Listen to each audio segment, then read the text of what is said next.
this is a traffic jam. Other rappers pink, I'm the Black Panther. Spit sick, illmatic, bring black cancer. Black music, black stanzas, black sprites, black Mirandas. Kick game like the Fab Five in the black socks. Two fingers in the air, peace to my black ops. Middle fingers rose to those who want black slop. Fuck white cops as well as black cops. Check it, life's a gamble. White and black dice. FIFA ain't up in the jungle, not the white and black type. Black man cannon only have black wives. Unless you want a genocide, all black life. Make black queens, make more black kings. Made man for science, make more black things. Stop the black on black and black on brown. Roll up that loud, put out that black and mad.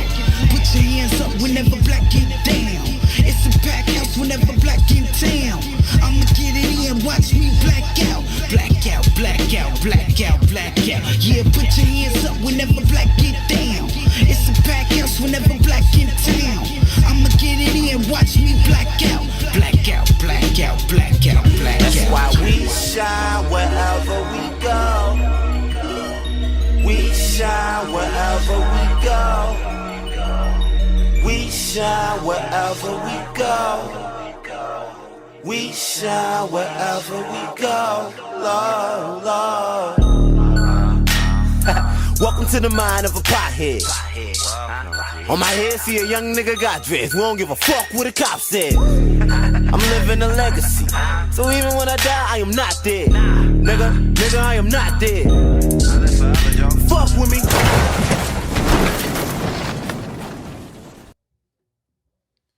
Great afternoon to you wonderful people. Welcome to this Wednesday edition of I Said What I Said. We are live from inside the What's In It for the Black People Media Studios.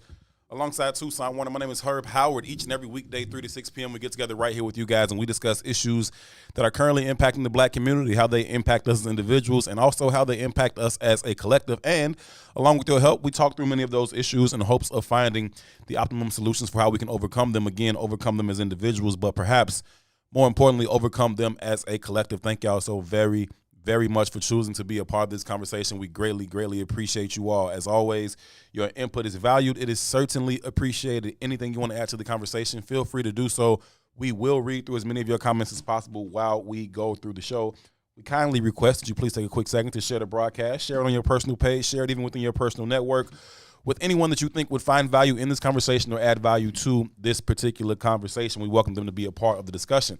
Again, this is I Said What I Said. It is intellectual thuggery at its absolute finest. My name is Herb. His name is Two. What's happening, good brother? What's up, family?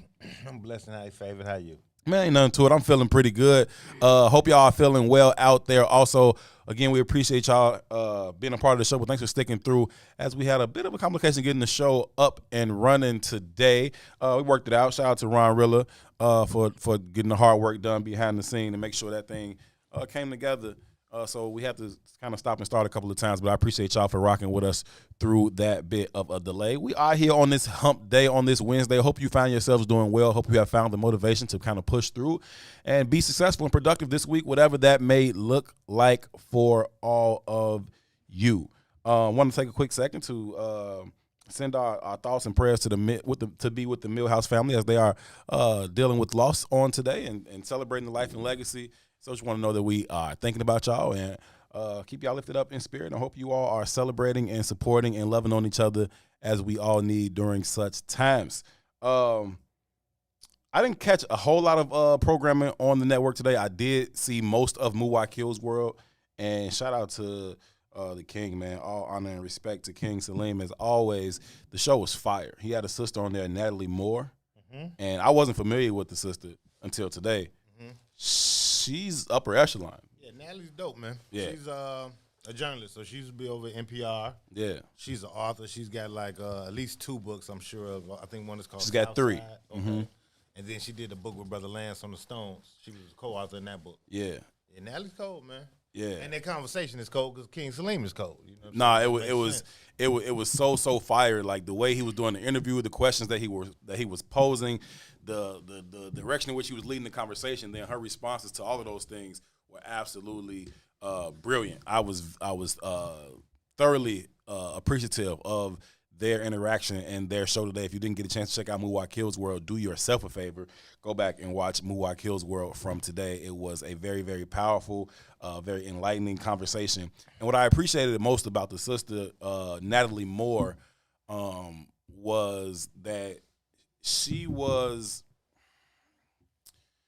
simultaneously able to be very, very honest and not kind of sugarcoat things for our own benefit. She was able to say, like, point out where, our shit stinks, so to speak, but also saying, where we've been harmed and where things have gone too far and not gone our way.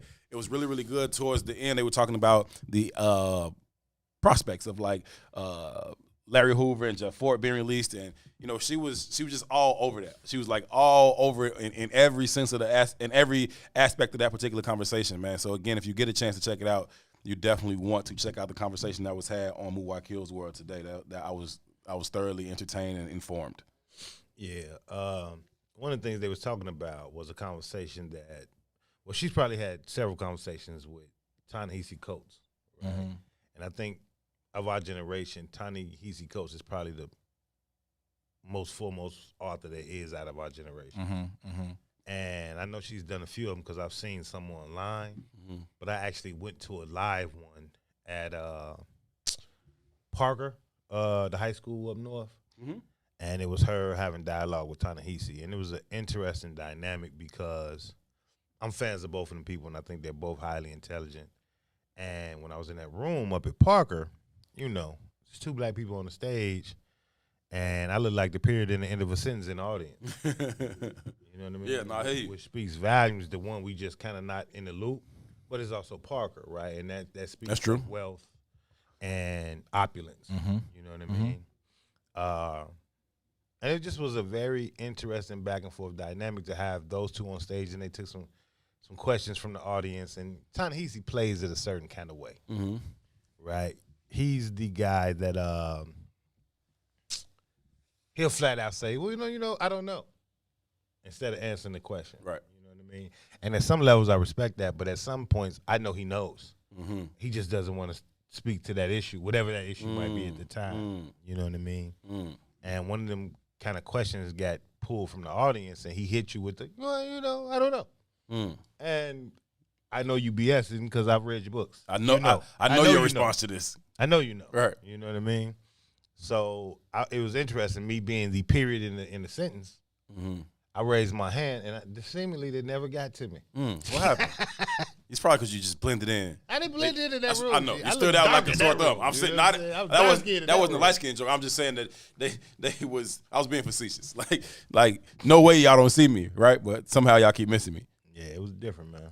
Yeah, no, that's I want to continue to just grow my my Rolodex of people who speak to us in that way or speak about us in that way.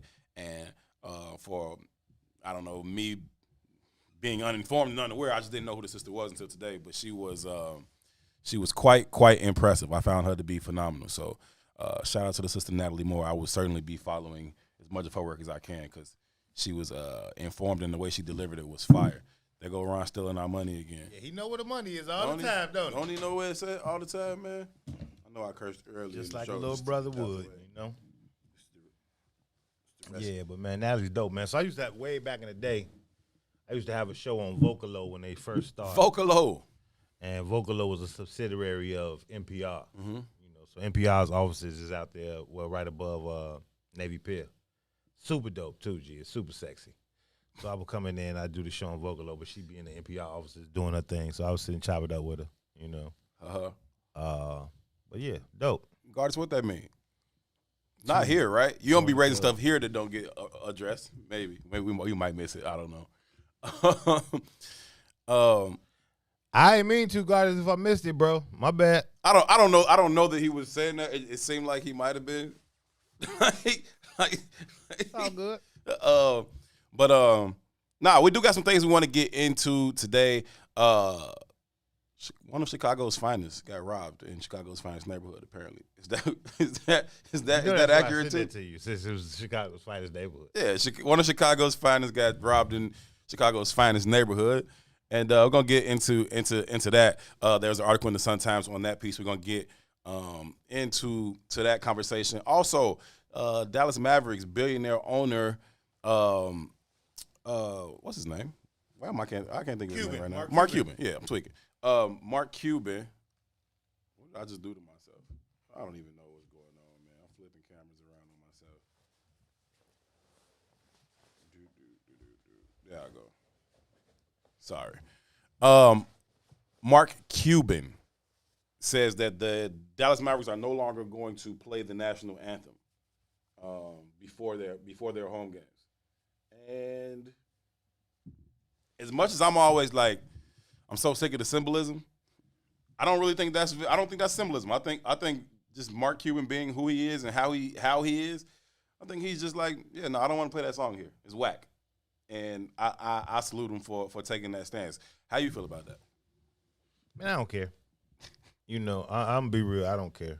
Mm-hmm. But I think that's the kind of even in the conversation with Salim and Nally, though, she was talking about she's a fan of Sandy Darity, and Sandy Darity is one of the foremost American economists on reparations. Mm-hmm. She was talking about how she was at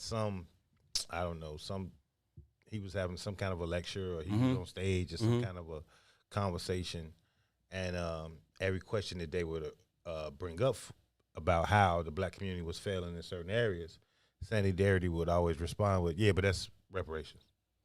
I don't care nothing about what you're talking about education. It's reparations. Or I don't care nothing what you're talking about housing. It's reparations. Or and there's some value to that because it's real. So I get it from the Mark Cuban standpoint. It's kind of like the video we played of the sister yesterday, the bald-headed sister yesterday, when she was talking about the liberal white, the need for liberal whites to feel better about their positioning in America. You know what I mean? So I'm gonna give you Harriet Tubman on a $20 bill, but in reality, how's that change? Because that Harriet Tubman $20 bill still ain't gonna reach the hands of the little boy in No Block. Right. You know what I'm saying? He's still gonna be eating ramen noodles for breakfast, lunch, and dinner. Right. You put whoever you want on it. It ain't in my It pocket. don't matter. You know what I mean? It don't matter. So where we are in America is the results of systemic legislation and racism, right? I think it was Natalie Moore that said it today. Yeah. You know, LGB said nigga frequently. Yeah. Right? But he created legislation that lifted the boat of black people. He ain't like you. But he had to create legislation in that moment because he was pushed. Right. You know what I mean? Right. And that's kind of the space we got to operate from. You know, we got to push. RO double. I don't know if we got that link up there. It's not a link, y'all. I'm sorry. It's an Instagram thing. I can't post cool. I'm finna put it in there. Yeah, I don't know how to do that. That's cool. I think I got it. Yeah, but that's really the gist of the conversation, man. If we're not talking about reparations, then what are we talking about? Right. All of it is symbolism. There it is, right there. Look at her. He cold, G. You know, man, for as technologically illiterate as I am, some things I learn and I be, Wow. I won't say proficient, but sufficient at. So anyway, there's the link to the video that we watched yesterday with the sister who was on point. She was on point. Did you see the piece about the GOP gubernatorial candidate from Michigan? I did. Yeah, he says he wants to cancel Black History Month. He is a dark-skinned person who is running for governor in Michigan, and he is, I don't want to say this wrong. I think he's Nigerian. Let me make sure about that, though, because I don't want to be putting that on the Nigerians if that's not what he actually is. I'm pretty sure that's what he is, though. Boosie is on the YouTube feed. Shout out to Boosie. She said I didn't have to go to YouTube. Boosie was to YouTube. Yeah, I be watching some of the shows on YouTube. Walmart hating on my signal. Go ahead. I love that. I be watching some of the shows on YouTube or whatever, and I be liking it. Until I be wanting to comment. I'm like, oh, I can't. Yeah, it's a community. Let me grab my phone and do it like that. It's yeah, so whatever works best for you. If you're watching on Facebook, we appreciate you. If you're watching on YouTube, we certainly appreciate you as well. Wherever you're watching that, we appreciate y'all. He's Nigerian. So his name is Austin Chang. I'm not sure. Anyway, he says, I will cancel Black History Month in Michigan. It's offensive, unfair, maybe illegal. Americans from all backgrounds deserve a revered history. I'll declare American History Month. Austin Chang, he's a veteran and first Republican governor candidate for Michigan. Wait, what? First Black Republican? Yeah. For governor? Yeah, that must be what they mean because that don't make sense. But that's that was all in his tweet though. Right? Yeah, bless his heart, man. Yeah. But so I ain't gonna lie. So I'm trying to say this in the most politically correct way. Sure, go ahead. I'll translate. This morning, Earlier, listening to the Ruthie Mo show, when I was hanging out with Ruthie and them two dudes, Todd was saying a lot of stuff. the older one was popping off, bothering me. and it was getting on my nerve. In the context of black male identity and black male masculinity. Right, he going on and on, blah, blah, blah, black men this, black that, blah, blah. And I saw this article as well, and it just kind of, So then I peeped this. I just was ingratiated in this spirit of where are we as men? Then I found myself in a deep thought about where we actually are currently. So I'm already doing the politically correct version. God, jerk. But it really made me think. And I didn't even know this was a Nigerian brother. Now that I see the picture, it's definitely a Nigerian brother. You know what I mean? But him being a Nigerian brother, I get it. Yeah. Right? But in listening to Ty, I just couldn't get it. So I extended the invitation to Ty to come on the show and holler at me. Matter of fact, you can call me privately. But I need some answers, man. Todd is asleep by the time it's with starts. He be on our show. He tunes in. God, no, I see it. I was just He playing. tunes in. And it's not a knock. Nah. But I'm concerned, man. Like I said, I was raised in a certain kind of village. Mm-hmm. You know what I mean? My daddy was a different kind of dude. Beach is a different kind of dude. But it was normal for me. Mm-hmm. It was normalized in my life. So when I saw different kinds of dudes, I wrote them off as different kinds of dudes. Mm-hmm. You know what I mean? Ones that I just didn't align myself with in a lot of ways. But the older I get, the more I recognize that they're not the anomaly. Mm. They're the majority. Wait, who? Different kinds of dudes. They're the majority. And for me, Struggling with that, but come on. but take your time because I'm being politically correct. Okay. Oh, I forgot I was supposed to be un-PC in this.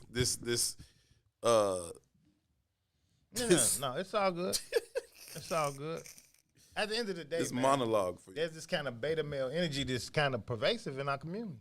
And then we wonder why we're in the positions that we in, right? Now, I'm going to stand on... Oh, you're saying they're the norm. I thought, okay, I'm with you. I thought you had it flipped. I'm like, I don't know how you come with that, but okay, I'm with you. Yeah, You're right. I stand on masculinity. I support men. And it's not as opposed to women, right? But I think our plight has kind of been drowned out. And it stays getting drowned out because it's America specifically works in the feminine. It just does. You know, it leverages the feminine energy on purpose because when you operate within that masculine, it's bound to be a revolution.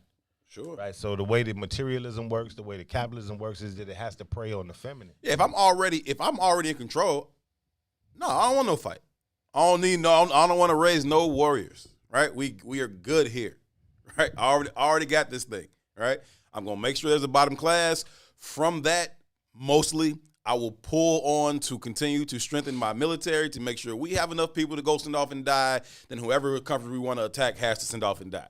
So we good. I'm not raising up no warriors here. I'm already in control. I don't need an uprising here. Things are well. But that conversation started off in context to Larry Hoover. So there was another article in the Sun-Times the other day about Larry Hoover and how he just ain't gonna never make it out of jail. 7-4. He's not, but I wish. And I get it. But I get it in the context of we're at war. You know what I mean? So if I'm the opposition and we at war, anytime, the Black Messiah looks to be rising, I got to murder that. I got to kill that energy. You know what I mean?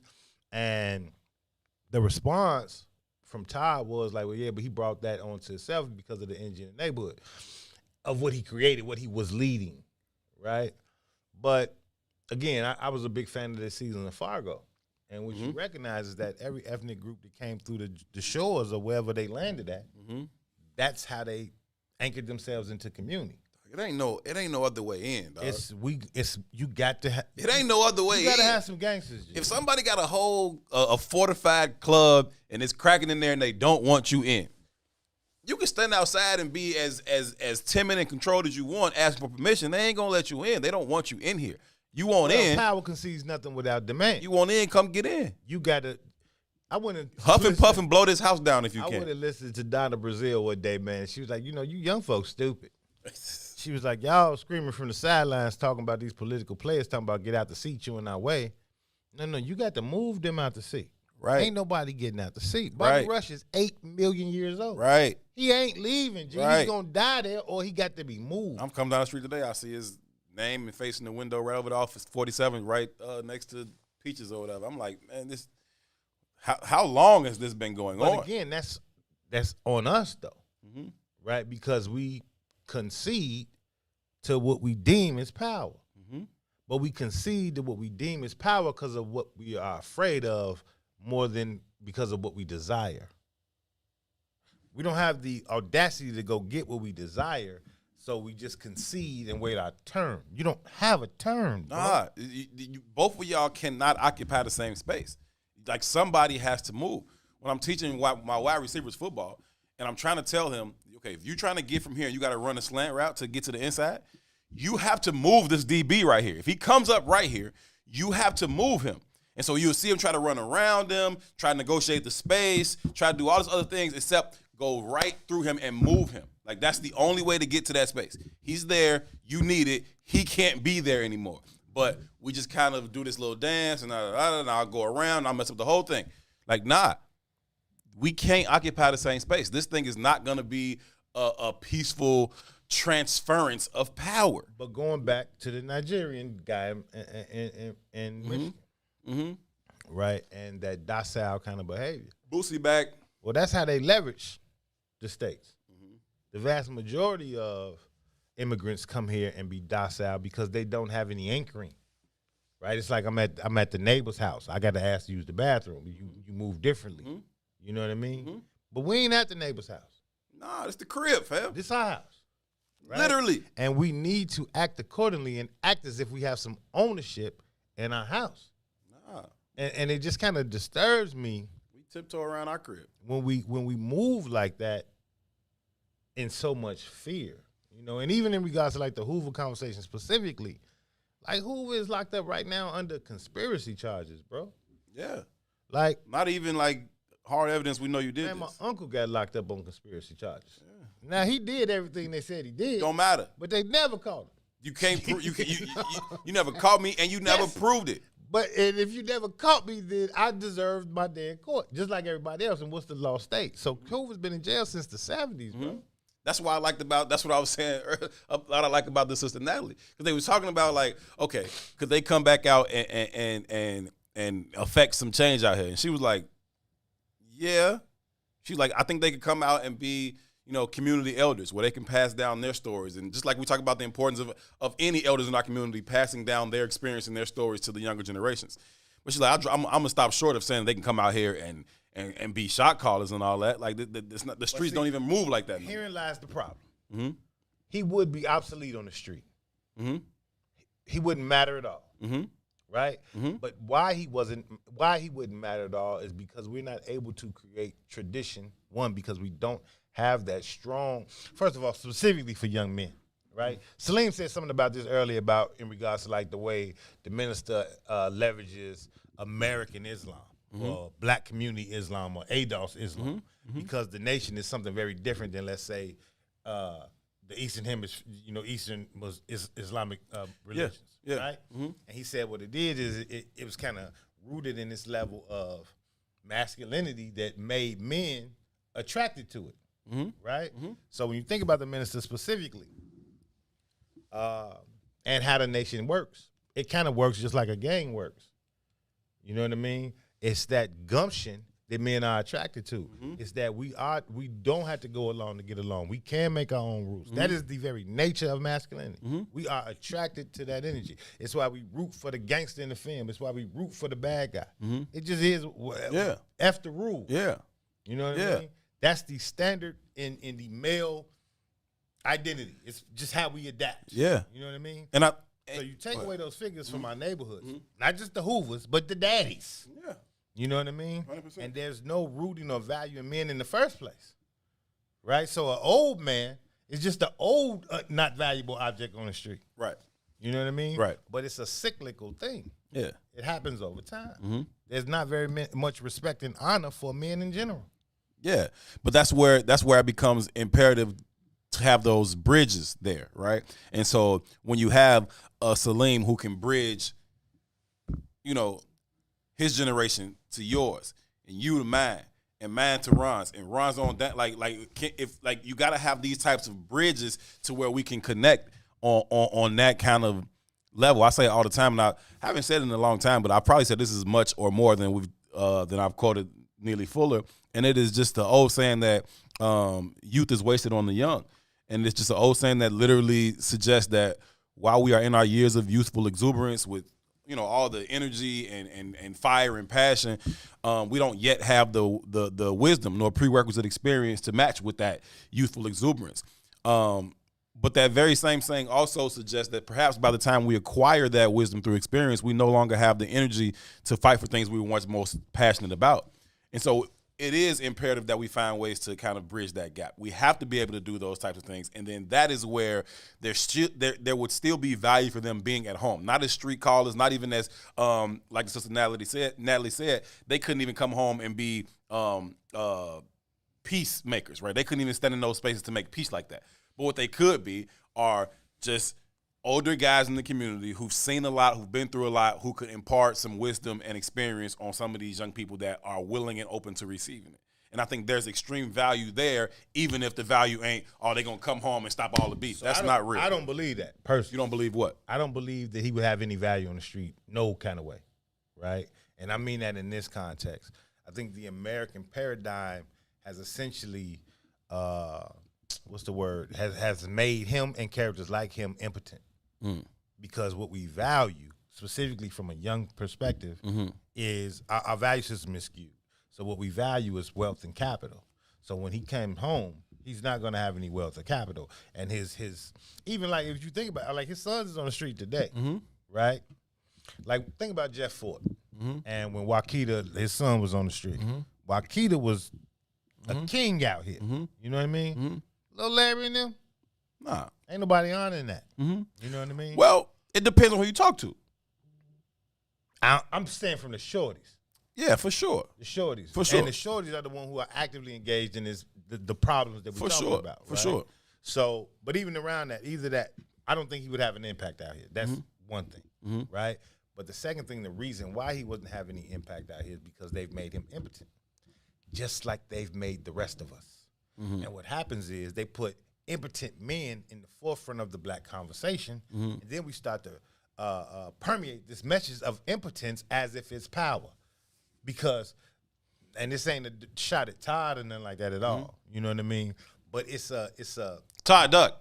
It's a it's kind of the global representation of black masculinity. No, I got a video right now I want to play real quick. It's Roland Martin, and I will show a shot at Roland Martin because I don't give a damn about Roland Martin. Yeah. Right? Every time So I worked for Roland Martin for 24 hours. It's a true story. And at 23rd hour, I was like, the hell with this. This ain't gonna work, fam. This ain't gonna happen, fam. I refuse. I've talked to that man twice. They turned into 2 full-blown arguments. Yeah, with his ascots. Man, I want to still on dude. But I'm listening to him have this conversation about the Biden and Harris administration. And how it's ignorant of black people to expect them to write any legislation that's specifically for black people. And this dude has a show that runs every day. He's been on national television, and he talks politics as if he's informed. And I got to wonder, what's he reading or what's he paying attention to? Because this ain't a new concept. But he's one of the black voices that's still out there. He right? is. And it's not just him. We can go down the line in regards to like black men specifically in the forefront of media talking about these specific conversations, and they all are impotent.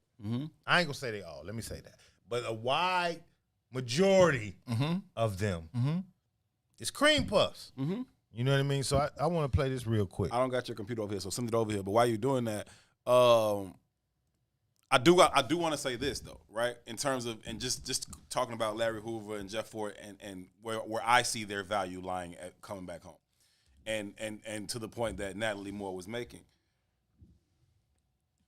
you and I would find value in talking to them, and so if you and I can find value in talking to them, then we can make it valuable for other people to hear that conversation. You know what I mean? And so I just think that that's where the value, not that they can walk in O Block and shut anything down or anywhere else, right? But people like you and I would find value in having conversations with them. Absolutely. And then that makes their message, multiply in ways, right? That could then make it valuable. And so if they come sit down here and have a conversation, they sit down in Milwaukee Hillsborough and have a conversation, right? That then makes that thing valuable, right? We would say the same thing about Uncle Walt. Like, Shorties ain't trying to hear what he got to say. Okay, fine. But if we talk to him for an hour every month, and then we kind of amplify those messages, it's links in the chain. There's value. You know what I'm saying? And so I think they can absolutely bring that kind of value back. Whenever you break a link in the chain don't work. And they've broken the link. And we don't seem to acknowledge that because we don't have any value for it in the first place. What we value is capital.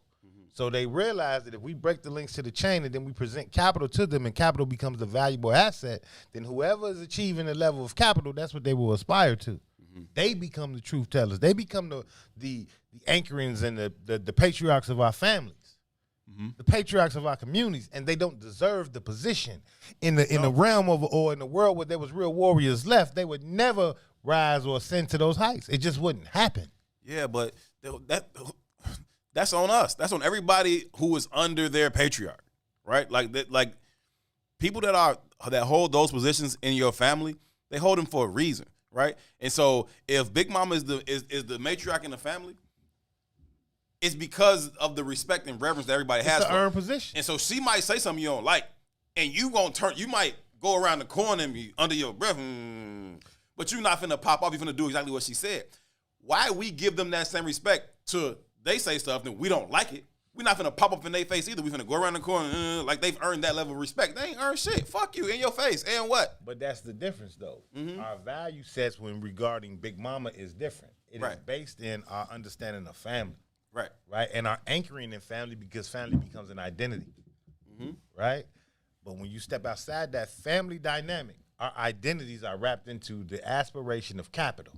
So you get a Roland Martin who's on television, and just being on television, to those who have never been on television or don't understand the dynamics of television, that shouldn't be enough. Television anchors you into wealth, right? Again, back to King, right? Militarism, capitalism, racism, and the media. Those are what you need to control and dominate a nation. Military and media is probably the top two, right? So when you put someone in the forefront of the conversation, media shapes identities, it shapes beliefs, right?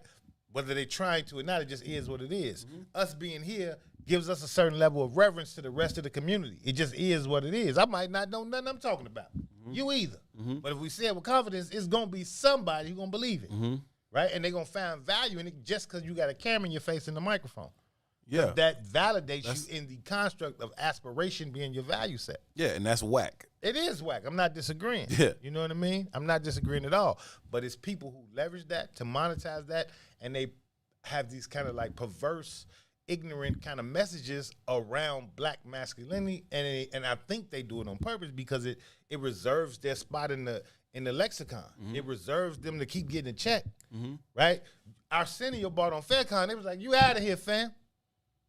It's just like a public lynching. If you're in media, you start to learn a lesson. What do I want to do? Do I want to spew truth or do I want to get a check? Then what side of the sacrifice lexicon are you on? Is it a sacrifice for you to give up your career in entertainment and media, or is it a sacrifice for you to? Can't wear my ascots and go to Steve Harvey's funny conference. Right. Yeah, it's a sacrifice. If that's what my value set is. Right. Or so I'm saying it depends on where the sacrifice comes in for you. Or the sacrifice is losing out on this liberation and doing what's best for the But to collective. the point that Beach had the other day, it wasn't. That's the point I'm making. But what I'm saying is, he's an anomaly. Agree. Right? And what I'm saying is, the beta construct has become the pervasive construct in black masculinity, and we cannot deny that. No matter how much I want to stand on or support the brothers, we got to grow it up. We have to, because we're losing our hand. We keep saying it. It's trickling down to our children. That's why you got 10-year-olds out here wielding pistols to snatch old ladies out their car. Because ain't nothing there to anchor the community in. I don't have no value system, fam. So I'll do whatever. It's just like the elephant study, where you take the older male elephants out and the young male elephants start killing each other. The minute you drop them back into that community, that ecosystem gets self-corrected. Them young elephants know it's the colloquialism where they say, when men stand up, boys sit down. Even the elephants understood, right? But what we have, or what we're presenting as manhood, the boys ain't gonna stand down, because inherently they know that ain't real. Because when they see you coming or you see them coming, you cross the street, not the other way around. They know right then and there, this ain't the genuine article. And it's a cyclical thing. So we can't allow for that to be the standard. But I want to play this, G. This Mark pissed me off to no end with this trash. The other way around. Hold on. I got to turn off that. Here it is. And it's a cyclical thing. So we...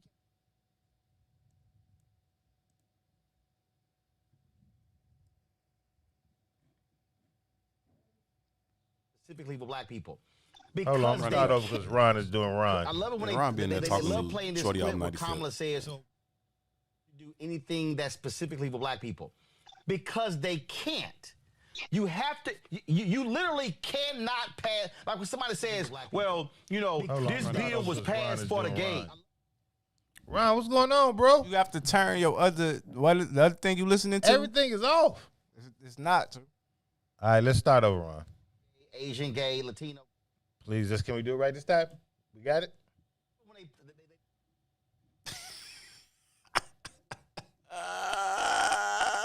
I love it when they love playing this clip where Kamala says, "I'm not going to do anything that's specifically for black people," because they can't. You have to. You literally cannot pass. Like when somebody says, "Well, this bill was passed for the gays." Somebody on YouTube said that. First of all, you can pass a bill when you say LGBT. That mean black gay, white gay, Asian gay, Latino gay. Exactly. That mean gay. Exactly. Okay? That mean gay. Everybody. You cannot pass a race-specific bill. Why not? All y'all folks will be saying all this nonsense because y'all listen to too many other black people who yap their mouth on Instagram, Facebook, and YouTube, who will not tell you what the federal law is, how the Supreme Court has already ruled. CBS News has learned that... What is wrong with him? Like, that dude is not rap type. Like, he don't really got it all. And what he say don't even make sense. Like, if you can pass LGBTQ legislation, if you can pass immigrant legislation, damn it, you can pass ADOS legislation. What are you talking about? My man, when COVID first hit, they started making executive orders specifically for Asians and hate crimes. Yes. Because this is the China disease. Yes. Right? And it sparked a certain kind of energy. Yes. Right? Yeah. But this dude is syndicated. He's on television. He ain't on television no more. Yeah. Right? But that's a flat out lie. If you really go, and let's not just deal with how affirmative action is leveraged, but let's go back to the actual passing of the affirmative action bill. If you read the bill, it is specifically designated for African Americans. That didn't get leveraged or used that way, but that's specifically what it's for. And it's for the debt that America incurred during slavery. Now, it's not fully effective, but that's what the bill was for. You know what I mean? But he gets out here and he says, well, this is what it is. And the other dude sitting there with his bald head just simply agreeing. I want to slap both of them. Yeah, it's stupid. What you're saying doesn't make sense. Not when we sit here and watch every different subculture get legislation passed specifically for them. Like, But those are the guys with the mics. Miss me with the stupid stuff. Those are the people with the mics. Those are the men that are allowed to flourish in America. Those are the black men that are allowed to flourish in America. Yeah. Because they're non-threatening.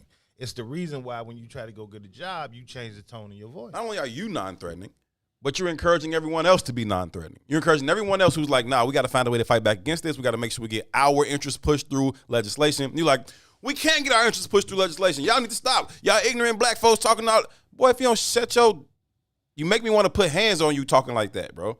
Like when black men talk like that, you make me want to put my hands on you, bro. Because shut your ass up. like that's why. That is, I don't have any like intellectual thought behind that. Just shut up. Like if you can't improve on silence, say nothing. It's a thing I learned early. You can't improve on, just shut up. It's okay. You don't have to be talking right now, fam. But it's also Van Jones. Yeah, Those characters. Shut up. It's like, those characters. You going to the point of fake tears. You acting on TV, bro. You're not an actor. You're supposed to be reporting the news and analyzing it. So Sonya didn't hit me with the ain't Roland Martin the alpha. He is, man. Look, I let me stop. I ain't gonna defend that because I don't defend that. I mean, alpha is like any other. It's clown ass alphas. Is clown ass Kappas. Is clown ass AKAs. Is clown ass Muslims. Is clown ass basketball players. Is clown ass professors. Whatever. You pick any group of people. Some of them gonna be clowns. Yeah. But even the construct of Greek fraternal organizations is a clown concept. And now I'm a member of one. But I was 19 when I joined it. I just didn't have the information that I have right now. And I'm not denying it. It was a process that I went through. You know, the fact that we had that conversation in here is because the rest of the people in here care. I don't care. Don't confuse me with it. I never cared. You know what I mean? I feel it. Ready Rock, I appreciate that. Because I've only had 2 conversations with the dude, and both of them turned into shouting, like, arguments. Like, dude, like, you make me want to put my hands on you. What is wrong with you? Like, how do you believe this stupid stuff you're saying? And then the platform you have spewing it all over the place. Like, stop it. Stop it.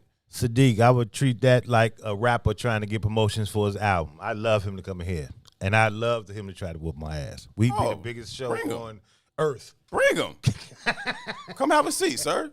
Matter of fact, let's take this glass down. Let's move this glass out the way. Cause the man wears an ascot, Sadiq. Stop it. Stop it right now. I wouldn't want it to be that, but I do want to. I just want to like shake you, like. I want to have a doing? conversation with because those guys. If you are sincerely ignorant, right, and you just don't know, I got all the understanding and empathy in the world for that. I understand how you can not know growing up in this country, but if you are somebody who is not sincerely ignorant, you are just deciding to do this foolishness. I want to put my hands on you, sir, because you are deliberately and intentionally harming our cause. Like, yeah, we've been complicit, but a lot of that compliance has been out of ignorance. You just trying to say we should go along when you know better, just because it serves you. Put hands on you, man.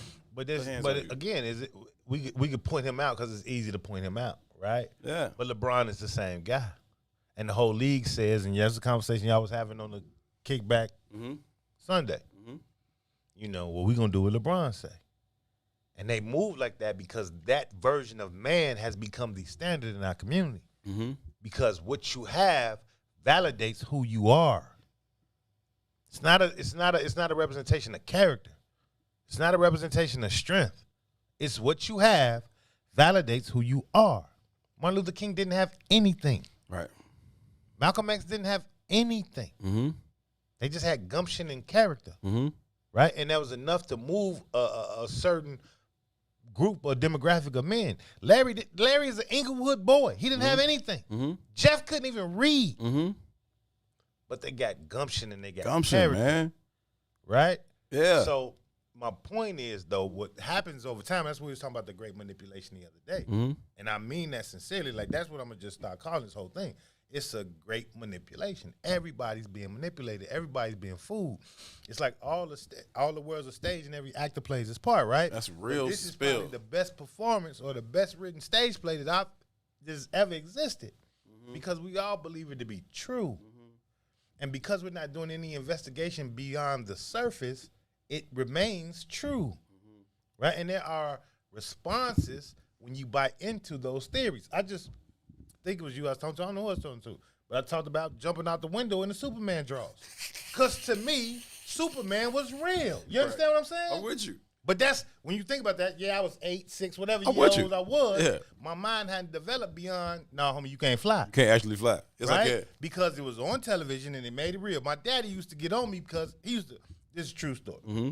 Me and my sister got to fight night. Friday night fights was a big deal in my crib. Like boxing was a big deal in my crib. My dad was a big boxing fan. In turn, made me and my sister big boxing fans. But before that, we was watching the Rocky series. And we thought Rocky was the champion of the All world. right, Rocco. And my daddy just couldn't go for it. Way to believing go, Rocco. The white man was the champion of the world. Let me get some jujubes, a box of popcorn, and oh yeah, niggas gonna pay for it. But in that, What? because we thought Rocky was the champion of the world, now Friday Night Fights has to become a family thing because you have to learn. This ain't real, right? Don't you ever buy into no white man like that. You understand what I'm saying?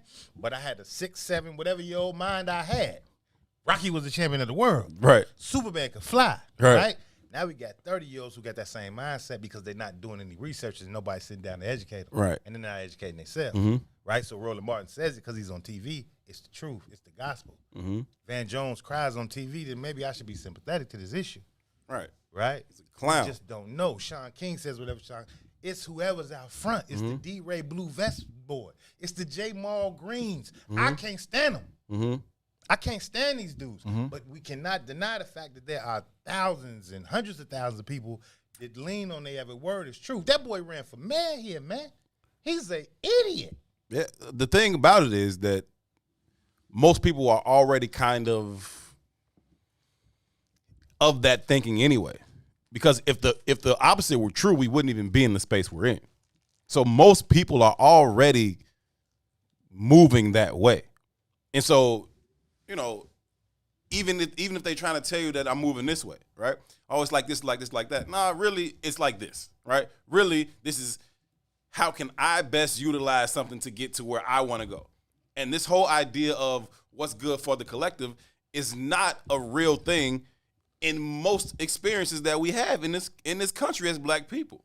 And until we get to a space where that is our reality, where we really are about what's best for the collective and not just how I can manipulate the collective for my own greater good, we gonna continue to find ourselves in these same spaces. We're gonna continue to have these conversations. We're gonna continue to see the likes of Roland Martin basically sell out the rest of the ship for your own benefit, fam.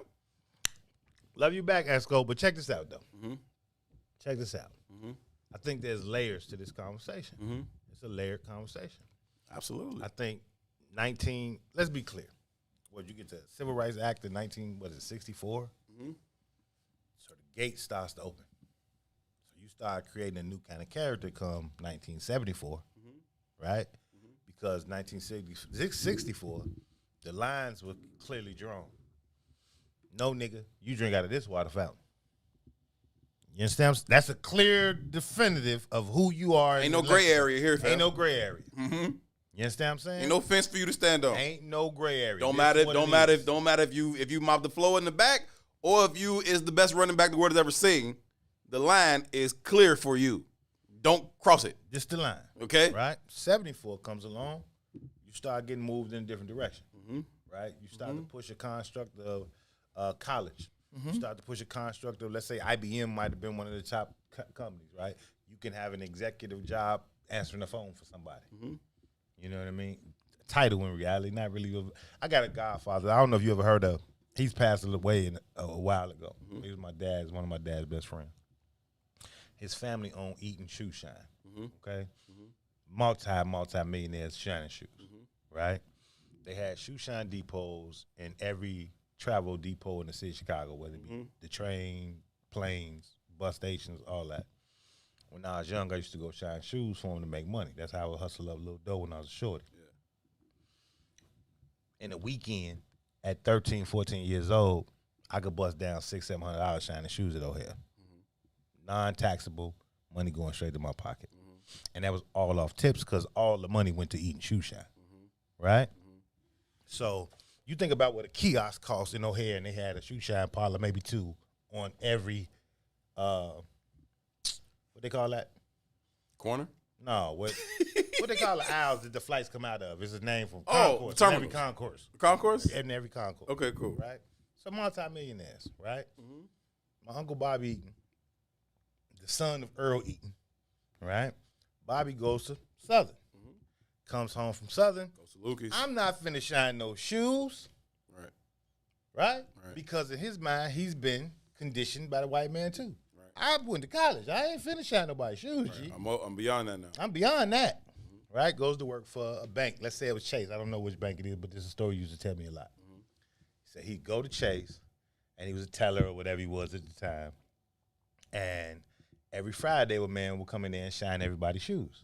From the tellers to the president of the bank, right? Because at that time, the president of the bank usually worked in the same bank, right? Now, Bobby got some understanding of shoe shining because his daddy owns a shoe shine business, right? And every Friday, he'd look at this man come in here and he shine shoes. And Bobby was interested because everybody else was pitying him. Everybody in the bank let them shine his shoes either for power or pity. Let me let this black man sit at my feet or let me help this poor black man. So Bobby saw him one day, after he done shined everybody's in the bank shoes, he caught him outside, like, hey, man, how much bread you making up out of here on Fridays? A rack. And the dude tells him, right? And because Bobby got some understanding of shoe shining, he knows that dude is making more money than the president of the bank. And Bobby quit that job that day and went to work for his daddy, right? Now, this is a guy who grew up in the household where this was his family business. This was your track in the first place, This was Pep. your track in the first place. Right. Right? But you got the off of it conditioning of to America go- says that has no value. This was already your track, Right? bro. So even though he grew up under this tutelage, Uh-huh. he aspired to look a certain kind of way. I want to go to work wearing a suit and tie. I want to. But as soon as his mind registered, man, I'm a fool. Right.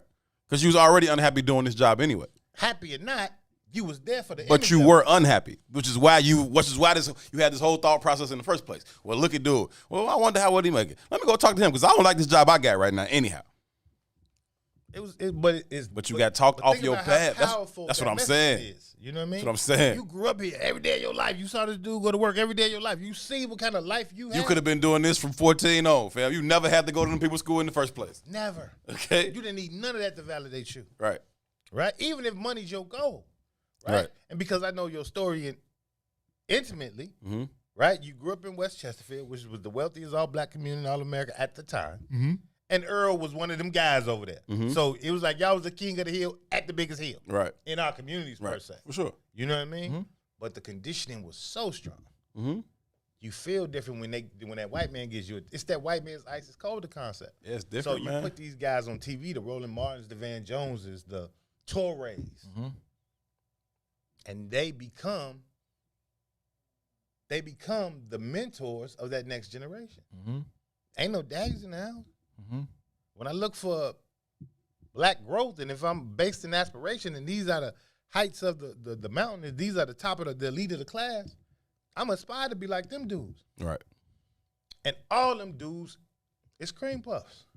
Whenever the pressure come, they get to moving around. They're going to fold every time, though. Right? But pressure make diamonds, though, G. You got to stand under pressure, and we don't have anybody that's standing under the pressure. And then when I say it's layered, in the 70s, that guy might have been playing because he's seen the line. Right. He done seen the water fountain. Right. He might play the role, Right. but I know this line. I've seen this line for real. Right. Right. You know what I mean? Right. So whether it be in the depths of his soul, he still got some understanding. Willie hates your that guts. This line ain't never that far away. That's the Chris Rock joke. He's like, every white person in here got that one old black dude at your job. They Willie's so nice. Willie hates your Willie guts. hate everything about you. Okay. You know what I'm saying? But again, think about the generations though. That's the 70s. The 80s might still have some inkling of that. And the 90s come. Them dudes ain't never seen that line. Now they might be being raised by Willie, so they might have a little bit of an understanding of the line. Yeah, but at some point they start thinking that Willie just crazy. Maybe. Now I don't think that happens in the 90s yet, but it might. I don't know. And we got to be honest about daddy's not being in the house. It ain't skipped a generation. But let's say you got the uncle. There was a Willie. You know what I mean? Somebody could say, "Hey, Somebody little could put boy, it in you." this Right. is yada yada yada." Right. Right. And then you go on, and that gets further away from the truth. And because we're not doing any investigating, again, I say just in how we have conversation, we think our history started in the 60s. Right? Yeah. And then we don't even know about that. We didn't have no context to that. Dr. Martin Luther King is just that. The guy who said, what is the commercial they do every year? We all men are created equal. Whatever the Right. I have a dream. Right. They just whitewash the theory, and that becomes the totality of who that man was. That man was a warrior. His life wasn't about no damn dream. Nah, it wasn't about, one day little black boys and little white boys will be at, nah. But you get further and further away from Take that snippet, play it over and further over and further again. away from that. That's The who guy it that was is. pretending in the 70s That's where you becomes the standard in 2010 or 2020. Or, you know what I mean? It becomes the standard guy. That's how everything goes together. So when he talks about military, media, capitalism, and what was the other one? Military, media, capitalism, and what? Racism. And racism. Like they all roll together. So you talk about capitalism and using him, not a rich man, right? He ain't getting that. So nowadays, people that's not getting to it, they don't even deem him as valuable. But then you also have the media who is portraying him as this one way, this just docile, timid kind of guy who just want everybody to get along and kumbaya up and down the street. That works. Then you pair that with the military backing you, just in case y'all do want to get out of line, right? We good. Racism is solidified. It goes to the Muhammad Ali quote. Which one? When I think it was Howard Cosell asked him, man, you talk all this black liberation stuff, but you should drive a Rolls Royce. And Muhammad Ali says, no, I drive 2 Rolls Royces. Because if I ain't had this, they wouldn't listen to me. Because even Muhammad Ali understood at that point, their value set was based on the aspiration of what he had achieved materially and not who he was. But the reason he's the greatest athlete of all time had nothing to do with his achievements in the boxing ring or what he achieved materially. It's about the stances he took.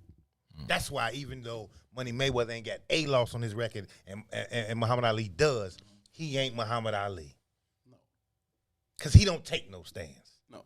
And Muhammad Ali will whoop that boy, too. Muhammad Ali will whoop him. Totally different conversation in regards to like. I mean, they're not in the same weight class and all that. Yeah, it ain't a fair fight, but Ali will whoop. But think about that. Money Mayweather ain't never lost a fight, and I love that because I'm a fan of boxing. But in regards to a fan of manhood, you ain't it, family. You ain't it. I don't care how much money you got, but that's me, right? A young boy that's 15 gonna look at Muhammad Ali and say, "Shh, he was stupid." Right. Manny Mayweather is the man. It's the LeBron, Michael Jordan conversation. Regardless how you feel about Mike outside of the game, even inside of the context of the game. Mike stayed with his team. Mike endured some pains. Mike endured some years of losses. Right? Mike endured the process. He ain't went to his 8th season. Mike endured the process. LeBron's scared of the process. Mike took the last shot because if that's what I got to do, then that's what I got to do. We gonna make it or we gonna miss it. It's the poster that everybody have on their wall. I've missed thousands of shots. Right. You know what I mean? Right. When it's crunch time, LeBron's nuts shrink and he passed. Every rep. You know what I was most disappointed in LeBron? It was an all-star game. It's an all-star game, an exhibition game. This don't even matter, right? But it came down to the very last shot. And it's dream matchup that everybody came to see.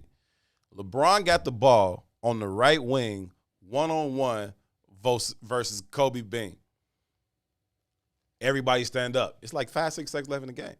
He don't want none of that LeBron versus Kobe one-on-one for the game. He don't want none of that Kobe smoke. Do you know this man skipped past the ball all the way across the court to the corner to whoever was standing in the corner? I don't even know if they end up getting a shot up. Bro, it's 5 seconds left. It's you and Kobe for the game. How do you cheat the whole world out of that? And pass the ball way to the other corner. But then look at media. How it works. Just in that analogy, right? What you hear in the comparisons of LeBron, Kobe, and Mike. He's more Magic, right? He plays the game the right way. He makes the right basketball play. Right. In that case, if he had passed the ball to somebody cutting to the rim for the game-winning layup, I would have still been disappointed, but I would have accepted it. This wasn't even the right basketball play. You passed it across the court to the corner to somebody who couldn't even get a shot up in time. Hey, when Mike was playing, Mike played the game the right way. What I'm telling you is they shape the narrative however they feel like shaping the narrative. whoever suits my goal, however it suits my goal, right? I heard Jesse Jackson speaking one day, and I thought this was brilliant. And somebody asked him, and they said, man, how come black men excel so well in sports,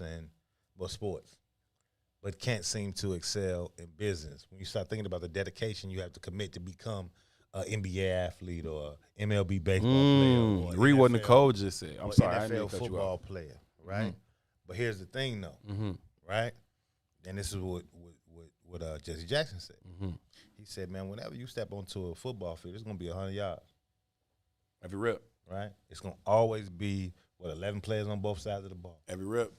Right? The ball is going to be the same every time. The goals are clearly defined. The narrative has already been shaped. Right. Whenever you step onto a basketball court, the rim is going to be 10 feet. The court is going to be 90 feet. The ball is going to be 27.5 pounds. It's the same every time. And you cannot change that in the middle of the gameplay. But see, when the rules aren't as clearly defined, they can create them as they go. And that's what's happening. And what the media does, it shapes the mindset to accept the new creation of the new rule. And that's what's we see it in front of our face. 50 Cent becomes the largest selling gangster rapper of all time. His whole claim to gangsterism is being a victim. And we praise him as being a thug. I don't understand it. It's the great manipulation. That's real. That's real. Nicole says that Jordan and Kobe were raised by men. LeBron was not. It's different, man. Different. It's different. Right? There's something different put in there. That's not to say that you can't get it if you were only raised by a woman, but there's different. You got to get it from other ways, right? You got to, you know what I'm saying? There's you got to catch it some other kind of way. And this ain't no hate. I'm just saying on no man here. Now, I don't like Roland Martin. That's hate. Van Jones, that's hate. I don't like neither of them. I would punch them. That ain't hate either, though. I just don't like them dudes. Yeah, I don't like them dudes. They don't have anything for me to hate on. And I think the role that they're playing in the position that they're playing in is much more offensive than, let's say, the role LeBron is playing. Yeah, they piss me off. For me. Yeah, because of their platform, because of how their voice is amplified, right? The damage that they do to our agenda is infuriating. And so, yeah, I don't like either one of them dudes. They piss me off, like, in a real way. We're going to take a break. When we come back from break, we'll jump more into the conversation. As I said what I said, Herb 2 till 6. We'll be right back. WIIFTBPM. Parenting in a Pandemic, powered by the Chicagoland Mom Squad, hosted by me, Tennille Jackson. Today's guest will be Beulah McLeod. We know her and love her first and foremost here at What's in It for the Black People Media. We also know her and love her in the Chicagoland Mom Squad. Her life's work has been about leveling the playing field so that no matter what a child's zip code or economic status might be, he or she would have access to high quality education. What principles and values have been the most important for you when it comes to raising your daughter? First of all, consistency, discipline, boundaries, with a lot of love, right? So from the time Asia was young, like she had a bedtime. We would say that again out loud for the people in the back. She had a bedtime.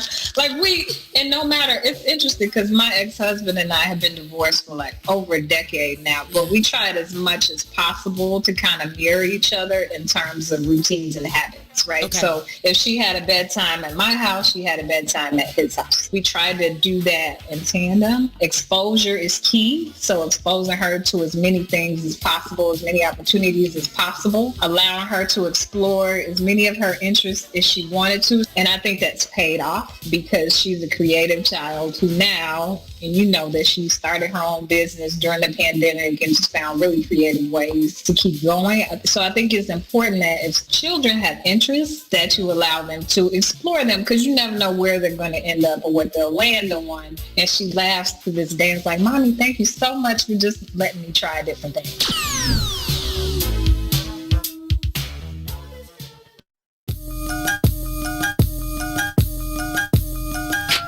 Day.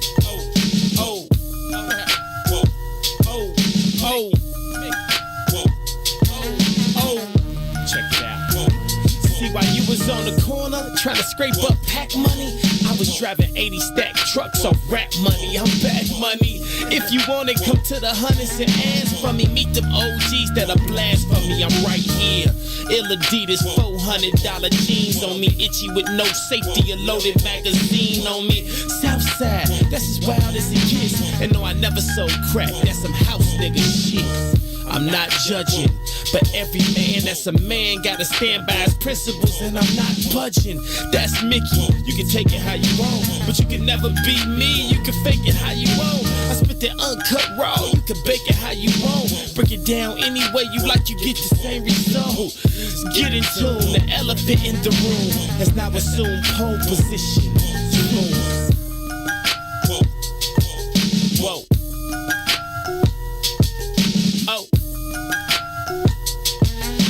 BJ, get him. Come on. Reporting live from the gutter where that butter get gorillas jobs. That's why we call it work. The same work will get a nigga robbed. I throw my dice against the concrete. If the bitches pass, see you later. Grab my paper, tell her stay to kiss my ass. This the jungle, baby, I'm a lion. Try me, I'll be firing. The same banger saved Private Brian. You the prey, you survive and hide. Better pray that them vultures and them rovers don't go flying by him. The mother niggas just so-so. How Linda birth a nigga this hot in the cold go?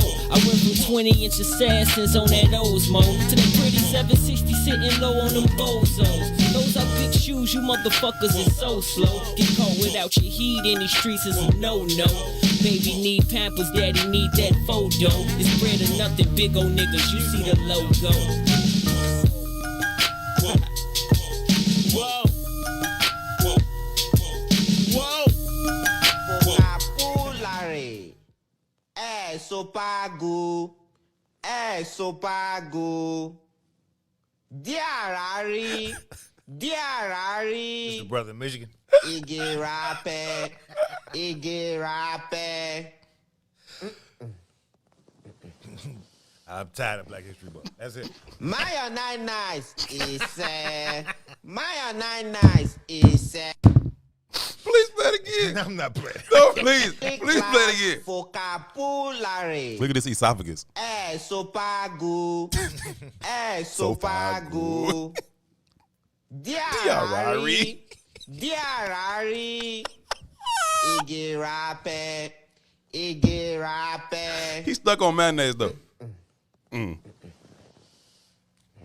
Definitely the government. Maya Nine Nice is He said. Maya Nine Nice is Definitely dude from Michigan. Oh, that's hilarious. Oh, that's really, really funny. I don't know if it should be that funny, but that is hilarious to me. That man said, Isapago. Whew. All right, I'm hot now. Jesus Christ, that's funny. Listen, y'all. Whew.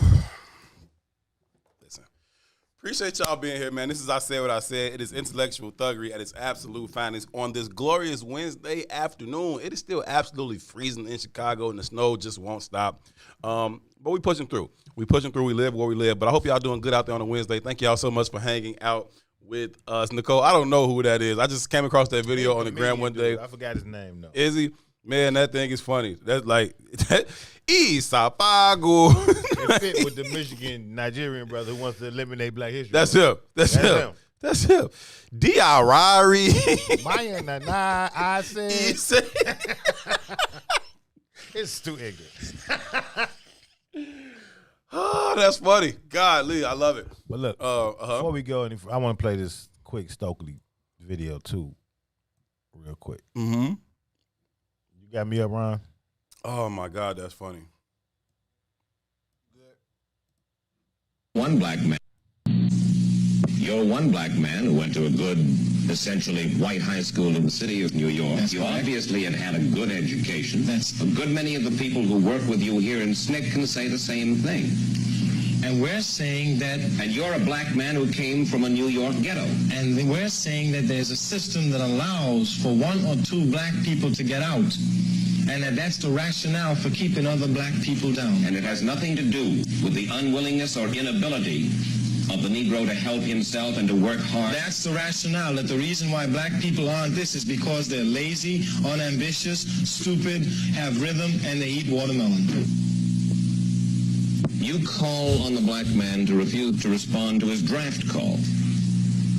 That is correct. And we will continue to do so while there's breath in our bodies.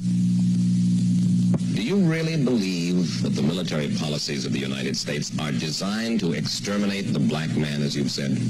I most certainly do. I look at the recent statement by racist McNamara, who says that 30% of the people that are going to be drafted now under his new system are going to be black people. And that's nothing more than black urban removal.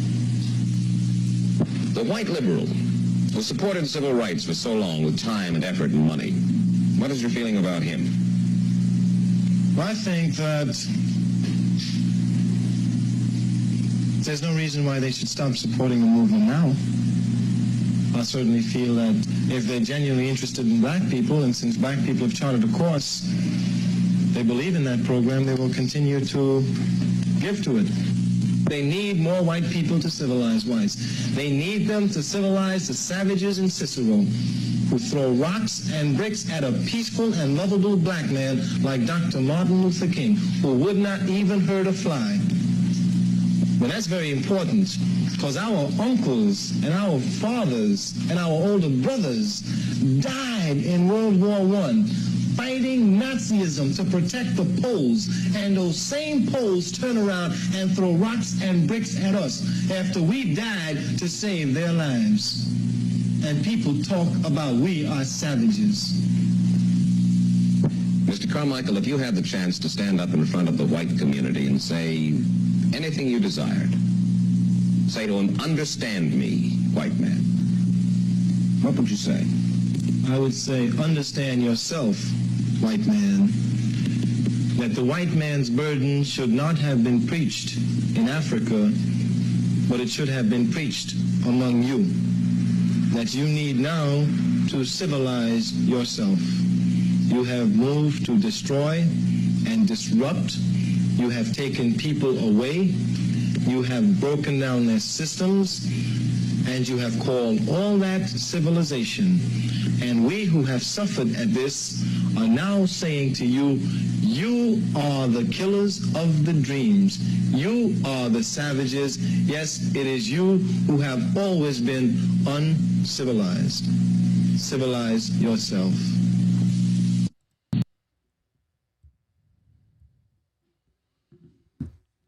Think of that, man. I think it's always extremely powerful to hear Stokely Carmichael speak.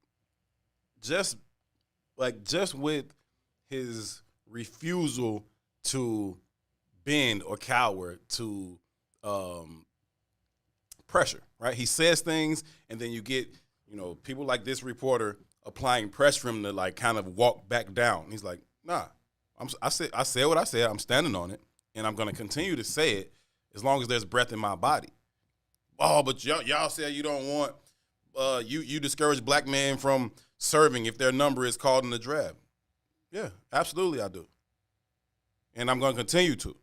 Like, that's, if what you believe can't stand up to opposition or stand up to any slight form of resistance, then it ain't really that valid. You're not really standing on it. And Stokely Carmichael stands on it every single time. But then he also has the intelligence to back it up and walk you down from what you're saying. It ain't just like gumption and bravado that's not rooted in intelligence. Mm-hmm. Like, it's gumption and bravado, and I've also studied it. I can also defend my point on an intellectual level, because there's only one stupid person in this conversation, and it ain't me, fam. But it's also empathy, mm-hmm. right? Mm-hmm. And I think that's interesting to note. He said, man, you a black man that was raised or educated in the white system. Mm-hmm. So you have these advantages. Mm-hmm. And you just pointed out he's intelligent. Mm-hmm. So he's right. And Stokely said, yeah, y'all always let a few of us through. Yeah. Right? Yeah. But even though I was one of the ones that was let through, I don't take any solace in being one of the ones that's let through, because my heart and my understanding is with these folks. Right. Now, Juxtapose that with LeBron. Juxtapose that with Charleston White. Mm-hmm. Juxtapose that with any number of black people that are in the, juxtapose that with the black family that lives in Bronzeville that wants their child to go to Peyton. Right. You understand what I'm saying? The idea is to escape it instead of embrace it. And that's what we preach, whether we acknowledge it or not. So when it becomes a chance for Kamala Harris to be representative of black people in the vice president position, mm-hmm. it looks like an escape. Mm-hmm. And that's all we want to do anyway is escape. Mm-hmm. And we want to escape because we don't find no value in it. Yeah, it's the difference between us doing everything that we can to continue to find ways to help a few black children squeeze through a system that wasn't designed for them versus opening up the door for all children to be able to at least pursue their fullest potential with as limited amount of obstacles in their way as possible, right? So, yeah, we can show examples of people who've been able to squeeze through hard work and sheer luck. Sure. But to use that few amount of people as an example for what all these other people can do, when all the other evidence is to the contrary, doesn't make sense. So don't point out, oh, look what they did. Look what they did. For every one of those, I got 1,000 who couldn't catch a break. Like that's where we got to be, and it's just we don't choose to see it that way, and that's why when things like the national anthem come up, it's a big deal to them, right? Because how could y'all not, honor and respect the flag? If you don't want to be here, don't get out of here. This is America. It's been good to you. What? Good to who? And what are you talking about? This thing is not for us, period. And so when I see, when I see Mark Cuban saying, no, we're not doing the national anthem here no more, I applaud it, right? I haven't seen a whole lot of sucker stuff from Mark Cuban. Now, he's a billionaire, a white one, right? And if you want, you can imply some things from that. But just from what I've seen from him, and I don't know the man at all, but in the firsthand accounts that I've gotten from people who do know him, pretty stand-up dude. And he's kind of moved that way. And he kind of marched to the beat of his own drum. And he gave the Biggs a drop. that we get to hear. And so, I just think that when I see that kind of stuff, it's like, okay, good, right? That is a way to be an ally, right? That is a way to look at the thing and say, okay, no, here are some problems. It would be very, very easy for Mark Cuban to be like, man, look, y'all found y'all way, right? Because for one, if I'm Mark Cuban, most of the black people I know are rich, right? And so it would be easy to say, well, these people made it. All the black people I know made it. What's wrong with the rest of y'all? But that would be short-sighted. It would be to be intentionally blind to what's actually happening out here. And that don't make sense, man. And, I just think that as brilliantly as we have worked to find ways to squeeze through this system, I mean brilliantly, from every aspect of our society, whether you're talking about the justice system and the Thurgood Marshals, so on and so forth, you talk about the Dr. Drews, or you talk about educators everyday basis, right? Like, as brilliantly as we've worked to get a few of us to squeeze through, that shouldn't be our existence that we're seeking. We got to be able to fight for something that's going to allow all of us to have the equal opportunity to reach our fullest potential. And that's going to require an entirely new thing, not getting better at the same thing. I was having a bit of a back and forth interaction with Beulah, who is an educator of the highest regard, right? Extremely intelligent, very pro-black, very passionate.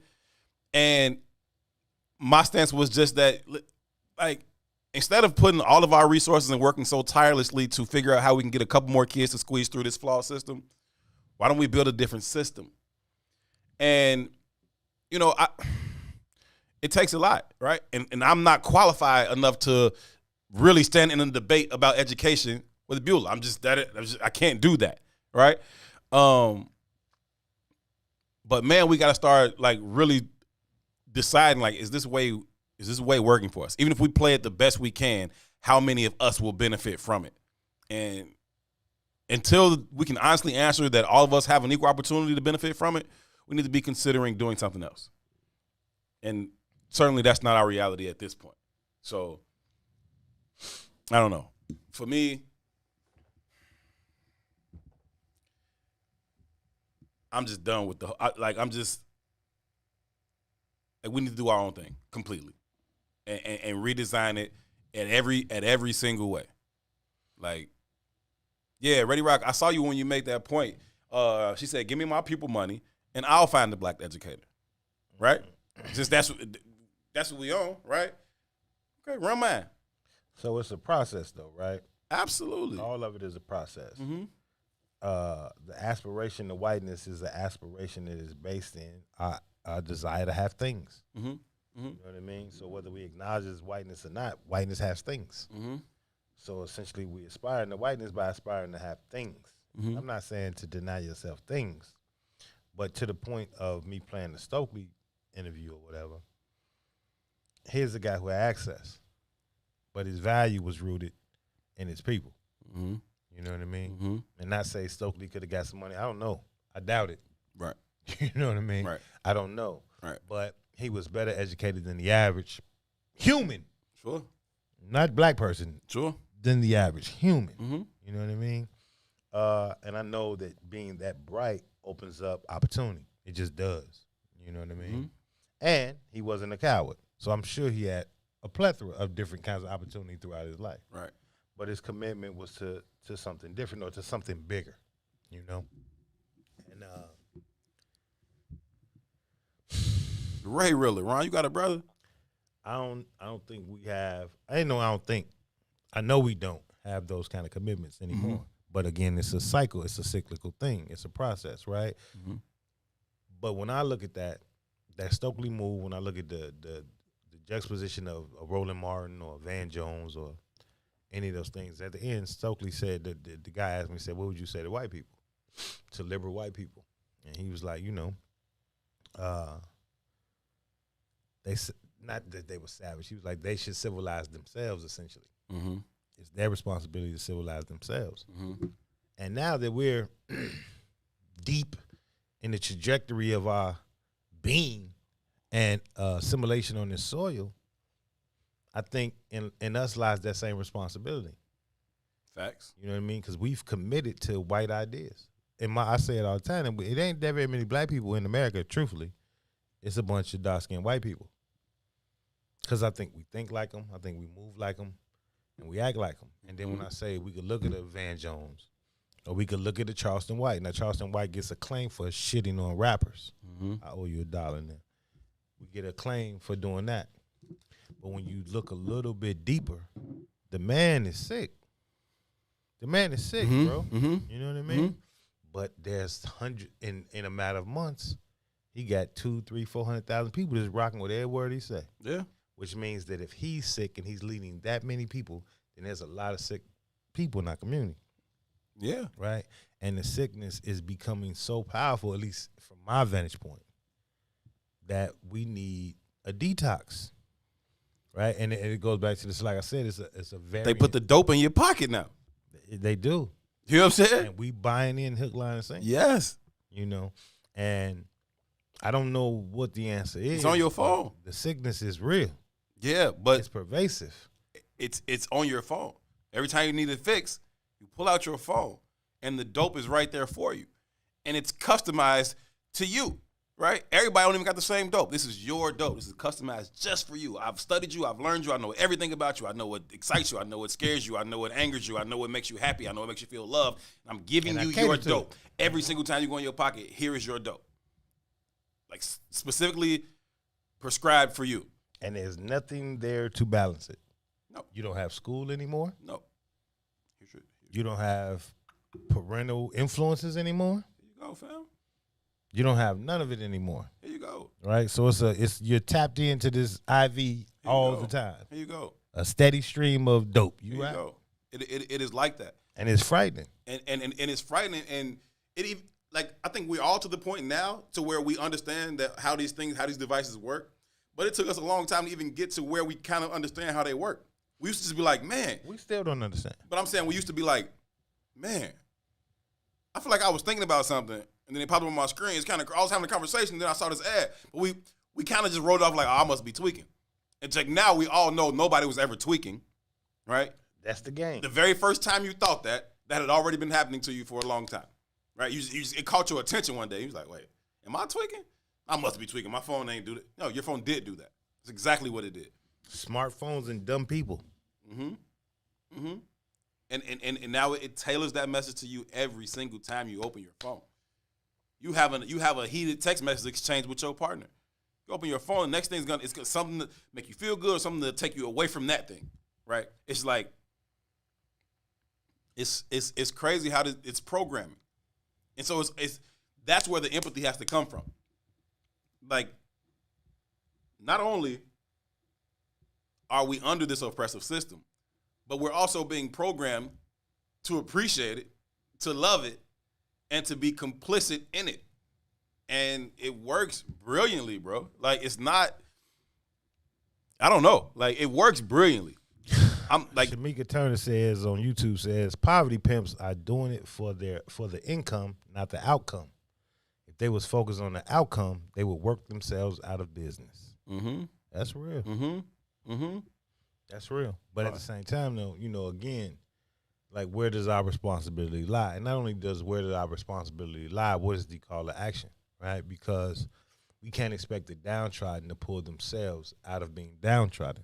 You know what I mean? Mm-hmm. Woke, like that being a common term in our community these days. Well, if you was really woke, because what does woke really mean? It means enlightened. You're woke. You're up. Right. So if you, I'm aware. I'm aware. Right. Mm-hmm. So if you are enlightened, it's gonna take your enlightenment to educate the masses. It's gonna take your if you up, you got to wake everybody else up. Mm-hmm. Right. Where does that? We have to live with that commitment to responsibility. Mm-hmm. Right. And I don't think that very many of us are. And I don't want to say that I don't think that very many of us are operating in that state of consciousness, mm-hmm. but we've not found a productive way to leverage those ideas and to influence a larger group of us to join the fight. We have, I think that lack of balance mm-hmm. is why we find ourselves in the positions we find ourselves in. Just like the universe, everything has to operate in balance. There's a value to negative. Mm-hmm. You know what I mean? If there was no negative, then what could possibly be positive? You mm-hmm. need both, mm-hmm. right? Mm-hmm. You need both to create that balance, and I think we're operating out of balance. If there were no tall people, there would be no short people. Right. We're operating out of balance, mm-hmm. right? Mm-hmm. We've all ate the candy and left the health food on the shelves. Right. Right? But those of us who are eating the health food or have an understanding that health food has value, mm-hmm. how do we at least bring into balance the context of the conversation or the spirit or the energy? How do we move that frequency? You just got to put it in front of them. You just got to do it and let them see it, right? So going back to the woke and sleep analogy, right? You woke up first. So I go around the house just banging on everybody's door. Y'all need to get up. Y'all need to get up. You ain't done nothing out here better than sleep, fam. Close my door and shut up. You know what I'm saying? Like, what are you doing out there better than sleep? Nothing. Shut up. You're just yelling right now, right? But if you get up, now you start being productive, and somebody else is up. Now y'all start being productive. Maybe y'all start making breakfast, right? Now the aroma starts to fill the house. Mm-hmm. Now they waking up on their own. What they doing out there?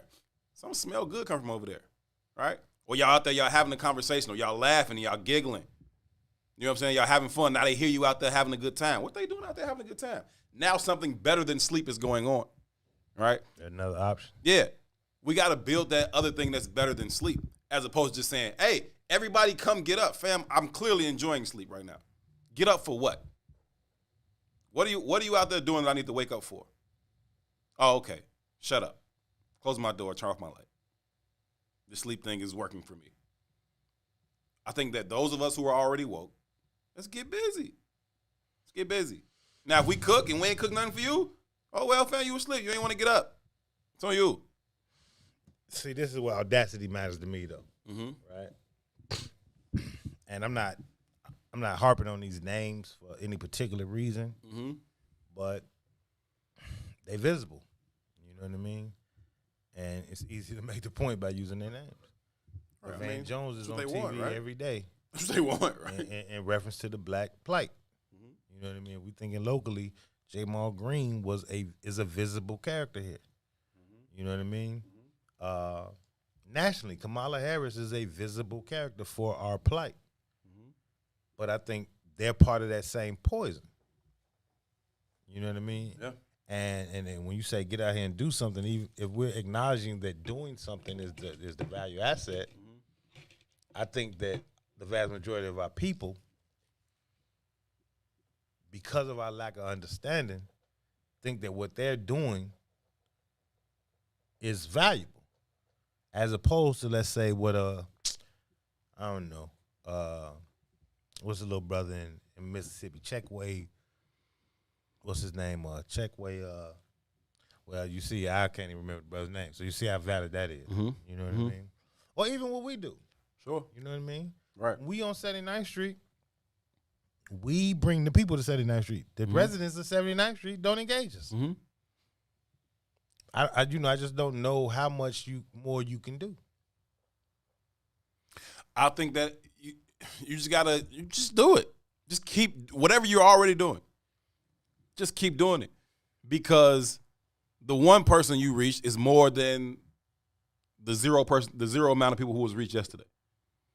And so you just keep doing it, and hopefully more and more people will come in. But at least you understand, every day I'm getting up constantly in pursuit of conquering the environment that I inherited, and that is the work that is to be done. That is the measurement by which we are declaring manhood or not, right? So just keep doing the work, right? Just keep doing the work, and people gonna come in or they aren't. That's what I'm saying. Like you either gonna wake up and come out here or you ain't. Like all I can do is get busy on this thing. Like I've tried to come around door by door and wake everybody up. That ain't really working. But it's some people out here that's already woke already. They've been up. They was up before I was up. You know what I'm saying? Okay, so let's deal with them. We get busy. Y'all want to come out here? Come on. I'm with that. But again, you gotta be able to deal with the frustration of everybody else not being with it. There lies the problem I have. Right. To what end? What are the goals? How do we get to those goals? How do we achieve them? What do they look like? Right. And I'm saying that in the context of us being kind of engulfed in this kind of a war zone of oppression. Right? What does success look like? What can we bring of value? What do we, right? So let's say our goal is to get us educated, right? Yeah. What's that look like? It's got to be value in the journey, though. So we can't be so focused on the destination that until we get to the destination, we're stuck in a perpetual state of disappointment with the process. I'm not disappointed. I'm just playing devil's advocate. I just want to think about it, right? Because again, right, you want your kid to get a good education, right? And I made that analogy about Peyton earlier. You know what I mean? The school Peyton. Right. And I got several friends that are aiming or, pushed Peyton a bus. Whitney Young a bus. You talk that stuff. You know what I mean? For sure. Right. So even when we think, like you talked to, it's a handful of high schools like you that people want to go to. I just had this conversation with my boy the other day. Like, why do we accept the idea that there are only a handful of schools worth going to? 2, 3, 4 level 1 schools in a city as big as Chicago. And then he said, "Well, man, it could be more." And I said, "Why isn't everyone a level 1 school? Like, why are we comfortable in leaving people behind? You know what I mean?" And then I got to ask the question. Because it makes us feel so good. Then I got to ask the other question. 2% of us make it to the private sector where the money's being made, i.e. the value of education is to what? Compete in the social paradigm in which you're in. So if you go to Whitney Young, which up until recently was I don't want to say completely, but majority black school, where's that 2% representation? Because obviously they're not making it there. So even when you get to the table, or you have the table laid out for you, you're still not achieving the goal. No, but we was having a conversation earlier today about the fact that by the time you get done with high school, that path has almost been charted for you, right? And so you talk about 2%. I would say 2% of all the students in the city go to Whitney Young or Payton or Morgan Park or Kenwood. Yeah, but 2% of the black populace in the nation, not Kenwood, Morgan Park. So we take every city in America, right, and we say, I'm just saying it's just a microcosm. So 2% of black students in this city go to those 4 schools. You know what I mean? 2% of black students in New York go to whatever the equivalent 4 schools are there. Maybe they got 5 or 6 because it's bigger. Yeah, it just gets frustrating, bro. It's extremely frustrating. But again, it's either throw in the towel or keep working. So you just keep working, and you hope to get more and more people involved in the fight. That's really all we can do. I think the only fight we can have is reparations. I think that's the only fight we can have. Yeah, that's fine. But it goes back to the same thing I said earlier. And it's not because that's the end goal. That doesn't cure us. It just creates a Band-Aid for us to stabilize us, right? But while we're out fighting wars on every end, it almost seems hopeless, right? I saw through the comments that, they talk about, you need money to fight any revolution. I fully understand that, right? But, again, like I was making the reference point of us being or learning at the feet of the same savages that we once we praise at this level, right? So just like Stokely was saying, like, you gotta have the white man cultivate the white man. Sure. You know what I mean? We're at that space and place in our own paradigm, in my opinion. You know what I mean? But unlike the white man, we not reaping no benefits from it, right? Bored about his position on the board. We having the same kind of conversations without no positioning on the board. So it's like a virus that's eating. It's like Ebola. It's eating you from the inside. You know what I mean? And how could you not, or how could you have any disdain for a young child that aspires to the visions that are put in front of him, even though those visions are sick? I don't know if I see an answer for that sometimes. No, it's tough. It's because the very thing that you're set up to aspire to, the very thing that you're set up to pursue, the very thing that you're taught and indoctrinated into is the very same thing that is killing you.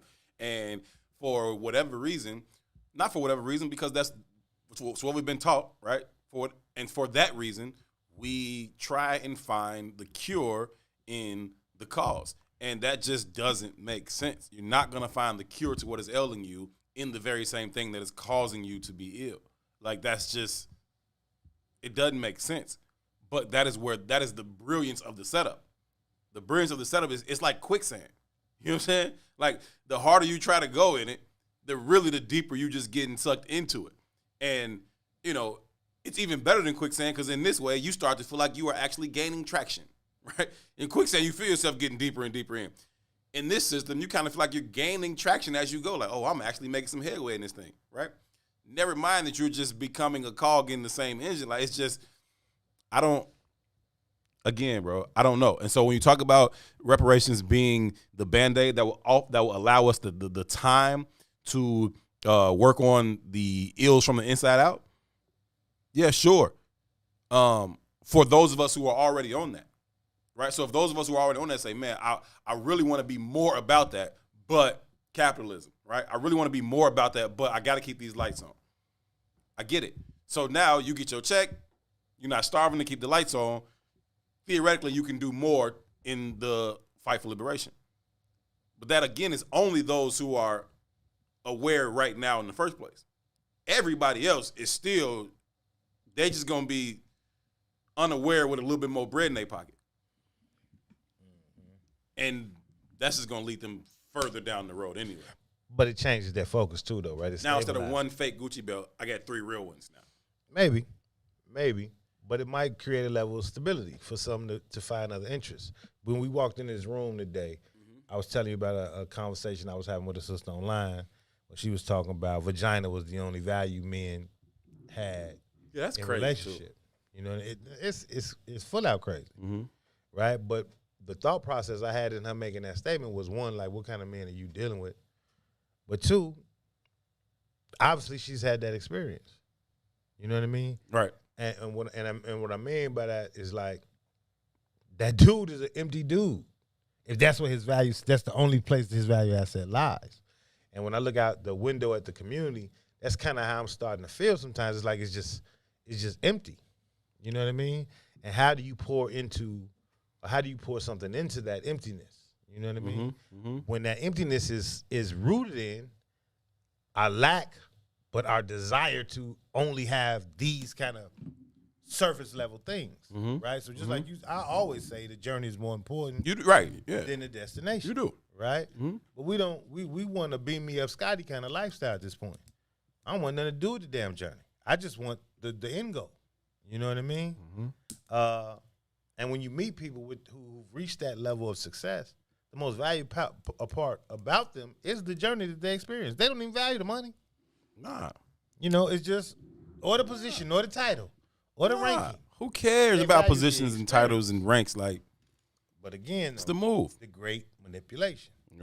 Right. When you aspire to that and you finally reach that goal, you realize that really wasn't the goal. Didn't even matter, fam. That don't even matter. Doesn't even matter. It was just the experiences that allowed you to get to that point that created the value in your life. And what's interesting is that people think that, you know, somehow once I get to this, whatever this imaginary destination is, then I can be this whole person where now I can, you know, focus on the things that matter. They ain't matter to you the whole climb up, if you will. Now it's gonna matter to you? Like that's part of the reparations conversation for me, though. Right? Either that's who you are or that's not who you are. And I'm not anti-reparations by no means, right? But I think what reparations does is allows us as a community to create our own manipulation. That's it. Oh, I feel you wholeheartedly on that. I was saying that a couple of weeks ago when we started talking about all of the black representation and leadership throughout Chicago, Cook County, and Illinois, right? All I really see that creating is a rat race of black people trying to be in the in crowd, and how can I get, you know what I mean? Like, I don't see that as being a thing like, okay, now we can use all of these positions to raise the collective. It's going to be like, okay, where am I at? How can I get in? Ooh, I know this person. I know that one. I know this one. Like, it's sickening to me. But it is a sickness. So Reddy Rock says, in high school, I knew college was a means to an end. I had a different kind of understanding because I didn't have the expectation to go to college, right? Like, if you know my high school story, it was rooted in turmoil. You know what I'm saying? But when I got to school, though, when I finally made it to college, I had an expectation. I think I told you this before. Like, I thought I was going to meet the leaders of tomorrow. Remind me that something just hit me from what you just said that we got to have a conversation about later, based on the conversation we was having before the show. Nah, I don't even want to hear it. Yep. I know you don't want to hear it, but that's why we got to have it. I want to hear that. I know you don't. I was about to cuss. I'm disciplined, though. But like, my high school experience was rooted in turmoil, so, you know, got my act together, got in a little trouble, got my act together, ended up making it to college, got a scholarship to college. Go to college, had this expectation of meeting the leaders of tomorrow. I had my expectation of meeting bright people, right? And I showed up on campus, and within a week, I was like, oh, no, you got to be bullshitting me, right? Because these were some of the dumbest people I've ever encountered in my life. Right. And when you start to think about it, right, creativity, and creativity has a lot to do, at least with how I understand intelligence, right? It grows out of lack. And when I got to college, what I realized was that these really wasn't the best and brightest of us. These were just people whose parents was in a position to send them. That's it, right? So reparations. That family was stable enough to send this kid. Yeah. He wasn't aspiring to nothing. Right? He wasn't interested in intellect at any level. Right. You know what I mean? Right. Now, throughout that experience, he might have got changed or shaped in a certain way, or even opened up the door to more opportunity. But every little brother in my neighborhood was smarter than every dude I ever encountered on the college campus. Because they had to be. Right. It's necessary. It's necessary. It's necessary. Right? But hearing, again, the great manipulation, the great illusion. Them dudes that I went to college with, though, as far as our community goes, they're going to come back and they're going to become leaders in our community, whether it be in somebody's high school, grammar school, some going to hold political office. some going maybe work at somebody's job with a suit, some outside in the private sector, maybe. Right. But they start to look like leadership. And they never was leaders to begin with. No. And it just creates a cyclical thing.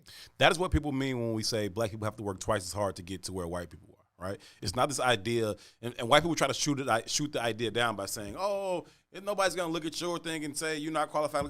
Like, first of all, they are going to do that. But second of all, it's not necessarily what we mean. Not that we have to be twice as good as you to be considered on the same level. Just that what we have to overcome to end up in the same space as you means we work twice as hard. Just by what we had to come through to get here, right?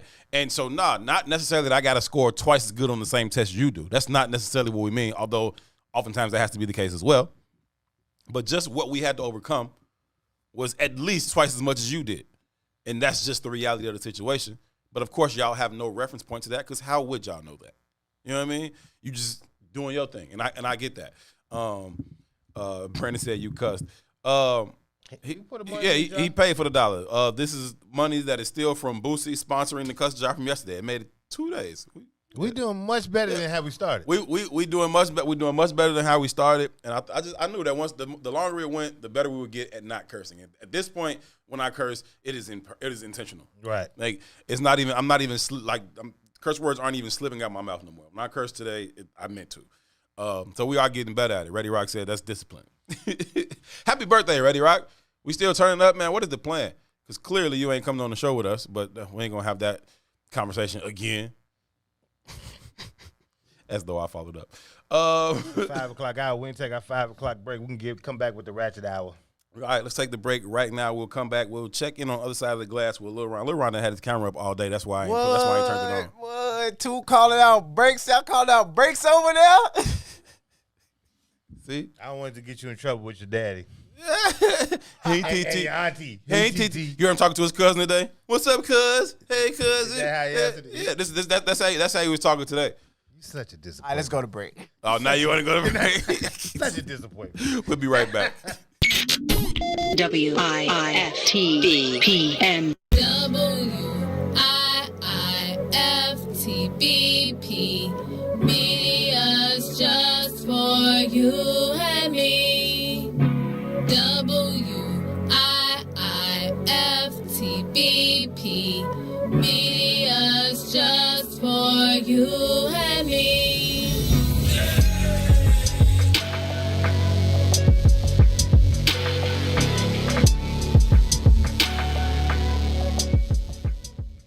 The Chicago Legal Network is the collaboration of attorneys that concentrate in many areas of the law most needed in Chicago neighborhoods. The CLN lawyers focus on personal injury, criminal defense, and other issues. The CLN lawyers all average over 20 years of legal experience and are dedicated to helping the Chicago community. The Chicago Legal Network is committed to developing black lawyers through mentorship and co-representation. So if you were injured in a car accident, slip and fall, or injured on the job, or you need assistance with criminal defense, including driving violations and DUI, check out ChicagoLegalNetwork.com for more information or call 773-912-3545. 773-912-3545.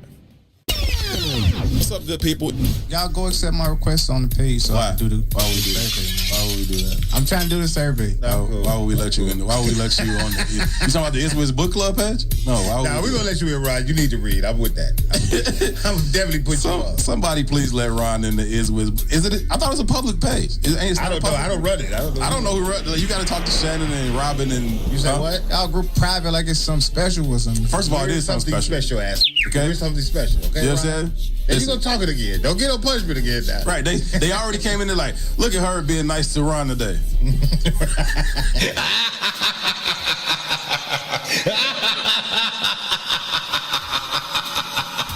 It wasn't gonna last. You always mess. I think Adrian came in like, for now, like just for a little while. Just for a little while. Just for a little while. Just for a little while. Somebody let that man in the page. Somebody let that man in the page, Robin. Please let him in. I said what I said. Herb and Two, right here on What's in It for the Black People Media.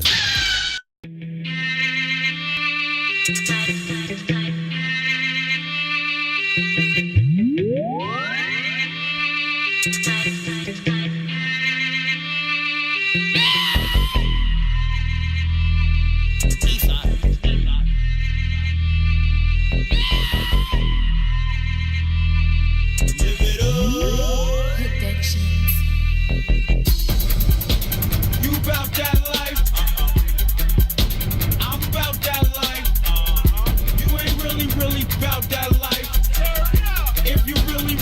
bout that life? JC, spit a key, let me test your work. Ross, you the boss, let me test your work. Jesus, you talking breezy, let me test your work. Cam, you the man, let me test your work. Dre and Snoop, like that chronic, I need something stronger. Molly cute, that's like an aspirin for my daughter. Big time, in the club with a case of Ace, and I sniff that whole table. Scarface, another court case. I'm a frequent offender. When Wyclef was hot, I was gone to November. 6 years, hard time. Bobby was fucking up, Whitney could have been mine. We would have been so high and so in love. When Amy Winehouse died, I could have saved her. I could have smoked like half of that. She wouldn't have had to go in cardiac arrest. Hands up under her dress. Lindsay Lohan her mess, but I still cope above her breast. I must confess, I heard from a little birdie. Bring some crystal meth, you can get that from Fergie.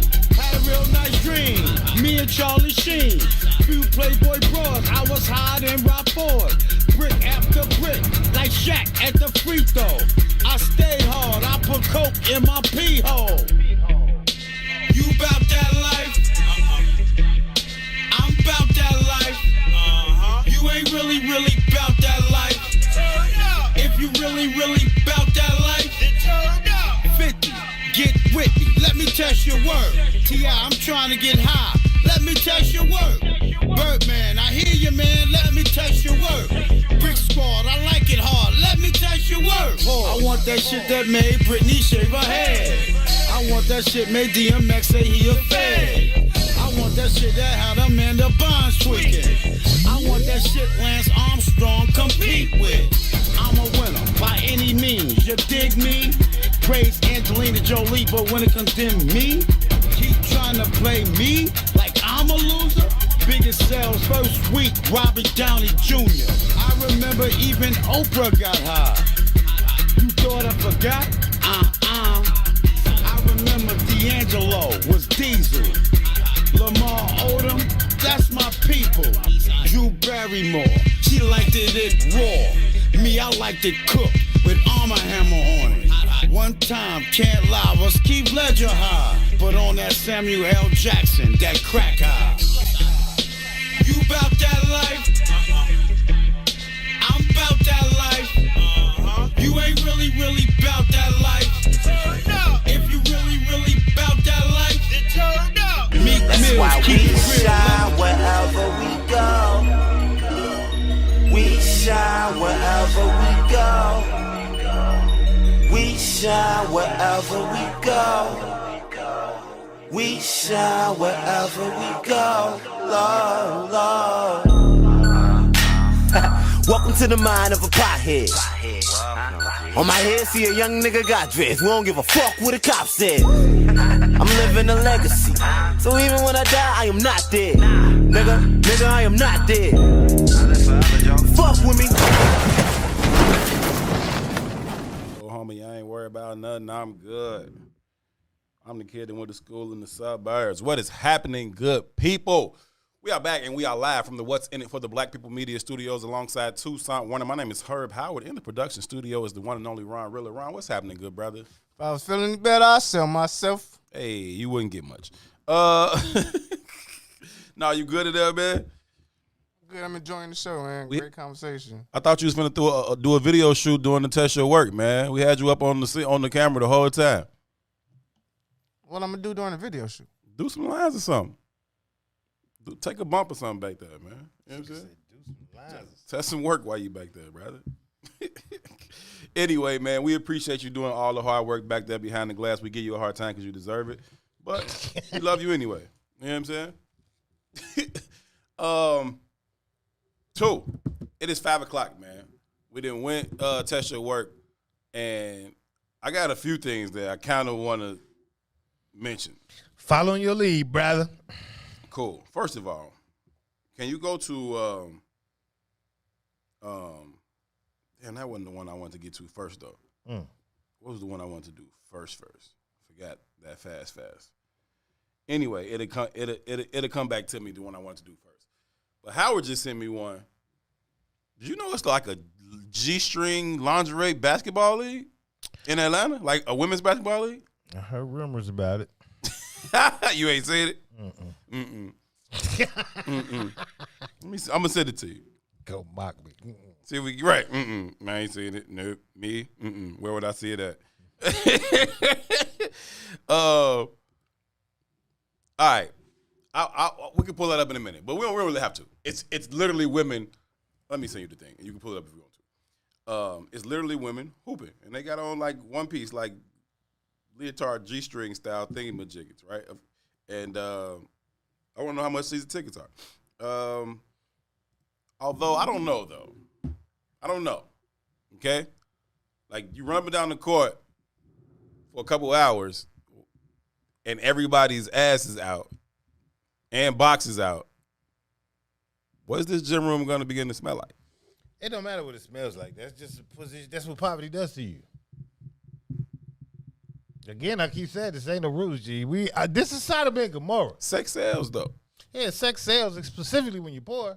No, not specifically when you're poor. No, specifically when you're poor. Just like dope, right? Just like the dope boys don't have no bad dope, right? Mm-hmm. There's no such thing as bad dope. What's the wire? Yeah, he said when the dope's good, we're gonna sell it. If it's bad, we're gonna sell twice as much because a fiend gonna chase it no matter what. No matter what. So what it is that in times where there's no other opportunity, what people chase is comfort.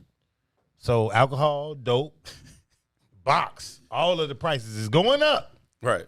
You know what I mean? On a Tuesday. It is what it is. So when you start seeing them, and Atlanta seems to be ground zero for Sodom and Gomorrah. I don't know why it's Atlanta, right. But everything seems to happen in Atlanta. It's a progressive place. Progressive? The South? It's a progressive place that is open and liberal and allows people to do what they want. I've been to the AG. I never thought of it as progressive. Oh, the first time I was in there, I thought it was progressive. Because this was before, you know, homosexuality has reached the place that it's reached now. When was that, the 60s? Because the A been the A for a long time. Listen to me. I'm saying before it was so widespread. So only when I got to Atlanta, that was the first time that I walked into a place, and it was at the Underground. I walked into the mall, and it was the first time I had seen in my life 20 flaming homosexuals, like just in a pack, just, you know what I mean? Just being. Again, I think they should just be. They have every right to just be. I had never seen that, though, until I got to it. I was like, yo, this is different. And at that time, you weren't just seeing that around the city. Like, I guess if you deem that to be progressive. I'm just saying. Oh, my God. Oh, my God. Yeah. So, first time I was at the A. This is the first time I was at the A, like, as on my own, like with my boys type of demo. Thanks, Shannon. We might do it that way more often. I think that one kind of smooth, too. I went out of, it might have been, it was either right before Freaknik or right after Freaknik, but it was around that time. So, it had to be like 95, 96. I missed Freaknik, bro. That was. No, you know what, Freaknik? Let me say this. I'm not saying I missed it. I'm saying I missed it. I never went to one. No, that's what I mean. Yeah. Like, and I'm saying like you might have missed 95. Yeah. 96. I was like, I won't go home. I'm scared. Oh yeah, it's like the French Quarter. Like, it's dope. It's fun. Like the first time you do it, maybe even twice. After that's like, it stinks in here. Okay. The liquor ain't strong for real at none of these places you go to. And these wax strippers hanging off the light pole are trash. I don't want to be in the Quarter no more. Yeah, but back to the savagery kind of conversation, right? Mm-hmm. So I've been to Freaknik, I've been to Caravana, I've been to a lot of that. They did all the stuff you're supposed to do when you're young and single. I did it all. You understand me? Every bit of it. But or old and married. No, I don't know about that. I'm old and married, but I don't do it all anymore. but Freaknik, like the second was it had to be 96. I felt bad, G. It was savagery. It was different, man. I was afraid. I'm not playing. Afraid of what? Everything. Because it was a different, again, right now it becomes popularized. Uh-huh. And the bottom caste recognizes it as opportunity. Let's see if they can hoop. I sent you the thing. See if you can pull it up. So It's in you your got- it's in your Facebook Messenger. You got chicks down there selling box like crazy. Mm-hmm. You know what I mean? But outside of that, man, just the dudes was reckless, G. Like, I respect women. You know what I mean? Yeah. I saw a dude, this true story. You remember them old, I used to have one of them too. What is it called? Eddie Bauer. Book bags? No, the car. The Expedition. Yeah. But it When they did the wasn't- Eddie Bauer I had deal? an Expedition too, but it was a small They did one. an Eddie Bauer, the Explorer? Explorer. I had an Explorer and an Expedition. Oh, I didn't know Eddie Bauer did an edition for both. So the Explorer, Mm-hmm. right? They group of women riding down the street in the Explorer. Mm-hmm. Now they all in the truck, nasty, naked and everything, Mm-hmm. right? Reckless, Mm-hmm. flashing you here, flashing you there. You remember how the Explorer had a little hatchback Mhm. thing on the back? Mm-hmm. They happened to have that up, which was stupid. One of them fell out? No. Oh. Somebody grabbed one of them and pulled them out. And it was so many dudes, bro. It might have been Yeah, that's 200 crazy. guys. Yeah, that's crazy. They just stripped their clothes off. Yeah, Of them. I that's felt ridiculous. bad for it, but I was like, I There's nothing there. It's That's 200 nothing. people there. I'm sorry. Yeah. Like, that's too much for me. Oh, that's way too much. We was in the Hilton one night. Dudes was like drop kicking doors, like just. Oh, that's what. busting Yeah, the you doors. wildin'. I was like, this is too much for me. Yeah, we wildin'. I'm going home. Yeah, I'm not it's going- lawless now. It's lawless now. Yeah. You know what I mean? Yeah, y'all go, y'all, It's y'all, not- y'all it doing wasn't too healthy. much. It wasn't healthy. Folks ruin a good time all the time. Always. People ruin- Carolina though, oh Lord, something special. Yeah, different. Oh my God. Oh my God. The 6. Ooh, I was Lord. running through the 6 with my woes. Yeah, I was definitely running through the 6 with my woes. That's why you missed your ass trying to call me thirsty. That was Talk crazy. about Shannon. Come on, pull it up. Let's see if they can hoop, man. I'm trying to pull it up. It's not coming up. Oh, here you go. Said nobody at the game.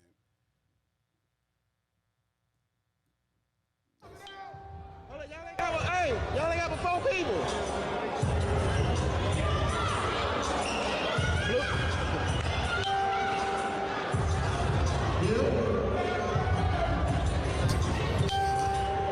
Obviously, you don't need any athletic ability. I haven't seen anybody run yet. There we go. There goes some running. Oh, crank it up. There probably ain't even no rims out there. Hey. She hit the net. She shot that shit from the logo.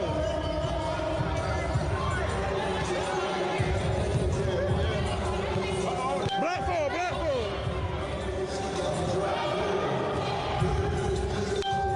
All right, that's They obviously not playing a lot. yeah, they not even hooping for real. You I stupid. just No, get- nope. What? I'm just saying. Nope. They obviously, as you can see, there's Nope. not a high, Nope. there's not a high level of skill there. They aren't playing very frequently, are They're they? not playing very frequently, for sure. It don't even look like it's an equal opportunity league.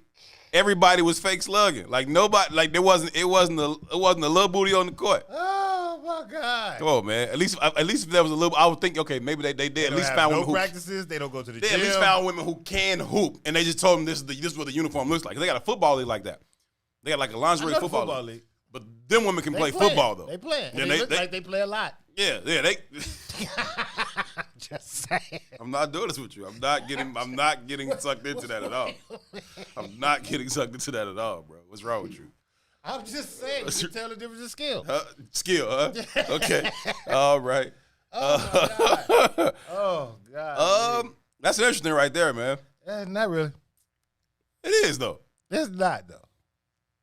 You think it's interesting? I do think it's interesting. What's interesting about it? The fact that they have a league that all these women signed up to play basketball in the G-string in. Well, that's not a G-string. It's a one-piece G-string. It wasn't. It was more G-string than thong. It wasn't like the V cut. It was like straight down. It was a thought. It's just their backs was big. Trust me, that was a thong. that was a thong, homie. Trust me. It might not even be a thong. It might have been a full bodysuit just pulled up tight.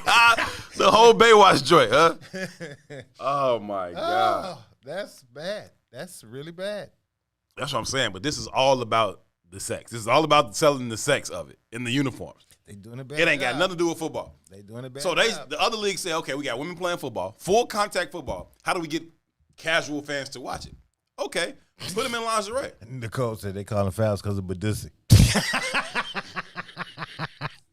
That's ridiculous, man. Oh, it's stupid. Oh. Hey, no, you got to imagine that by the end of the game, it's like we need to air the Shamika's gym trying out. to say it's not a league. That's open gym. Yeah. Oh, so they just do like an open gym weekly thing or something. Mm-hmm. It's probably like wrestling at the strip club when they do the wrestling thing. And you just charge people to come in? I guess. I don't know. I wouldn't pay for that, though. The gym seemed kind of small, like it don't have like it didn't Well, have a lot of they don't seating. have a lot of fans. Yeah, like it don't have a lot of seating there. So what we Not doing? A lot of fans. So if we not unless we're using this to sell a few thousand tickets. Shamika says, I wonder what church they go to.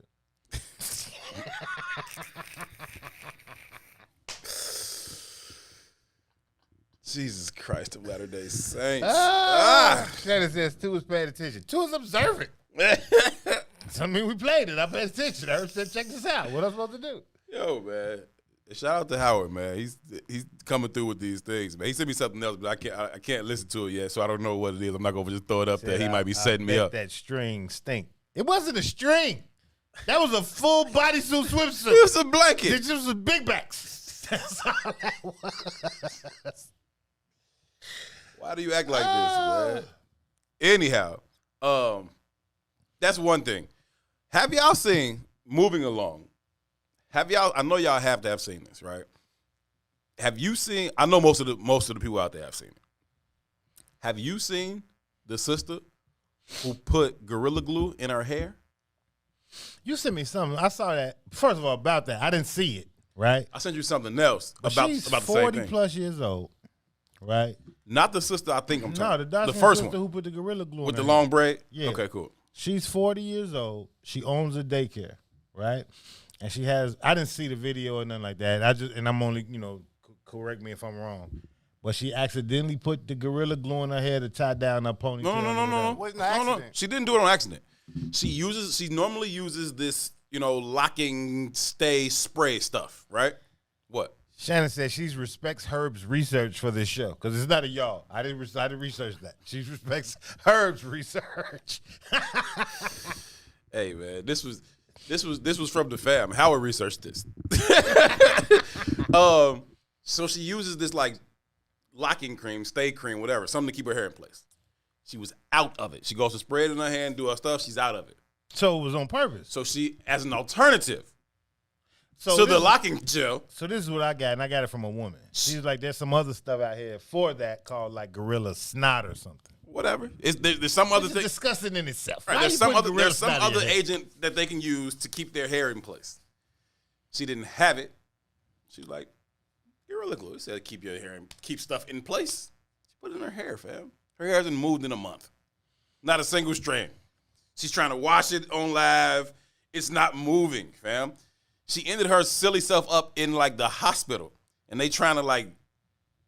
I don't even know what happened to her. I don't know if they're gonna have to cut it off. I know she has a GoFundMe that raised like, I think it was last time I saw it because I did see that. Yeah. It was like 16, 17 grand in the GoFundMe already. At first, I didn't know what they were. I didn't know what it was about. So it took me a little second, maybe like 3 or 4 trips down the little rabbit hole to figure out what they were talking about. And I was like, oh, and I finally get to her page, and I'm like, and all these people on there, oh, I feel so bad. It's so who feels bad for her? Shamika's funny. She said, whoever sends their kids to her daycare, they need to go get their babies. Okay. But no, the only reason I'm tripping off of it is because she is 40, and she does have a daycare, and she has a GoFundMe that's making like $20,000, $30,000. And I also heard that she has like a blue check now on Instagram. She's notable. She's being followed by Chance the Rapper, and Chance the Rapper is putting out messaging on her behalf. Again, it gets me back to this, how simple. Yeah, it's somebody right now trying to figure out we are for entertainment. what ignorant product they can use to get them famous as she is. Yeah, that's the way I pay attention. I've never. I seen don't the think she video. did it on purpose. I don't know. So this is another one. My cousin Gabby, shout out to Gabby. What up, cuz? She said, what about the video of the home health co-worker where one of the patients, old white lady, No, I got that video. repeatedly spits on her? I got that video. I'll send it to you. It's in your, Away. it's in your Facebook, I think. Yeah, I saw the video. I was waiting for a response from the lady though. So I had when I saw it, I just wrote because it actually came. I actually saw it in a group chat that we in. That the Defend Women one, right, with Sister Africa and Q, and I saw that one. It was in there, and so I was like, I'm sorry, what is going on, and why is she like accepting this? And they like, no, Herb, she recording it for proof. For proof? The proof would have been, y'all better come pick this old ass lady up off the floor. For proof? Yep, proof. I don't need, the proof is she fell down those stairs, okay? I wish, put that video up so we can show the people. If y'all ain't seen it, it's not, like, it's egregious. It's not acceptable at all, bro. Like, it's up. Watch this. She saw it coming, too. Oh, she's already recording because she knows the lady be on. It's like the first time the lady cut up on her. She's spitting on her, y'all.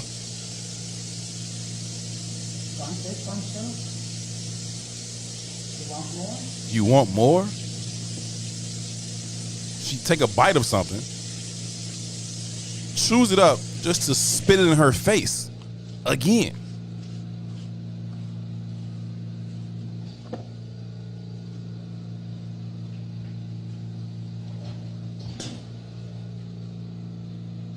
In her face. She's finna wipe it off her arm, off her face, and off her shirt.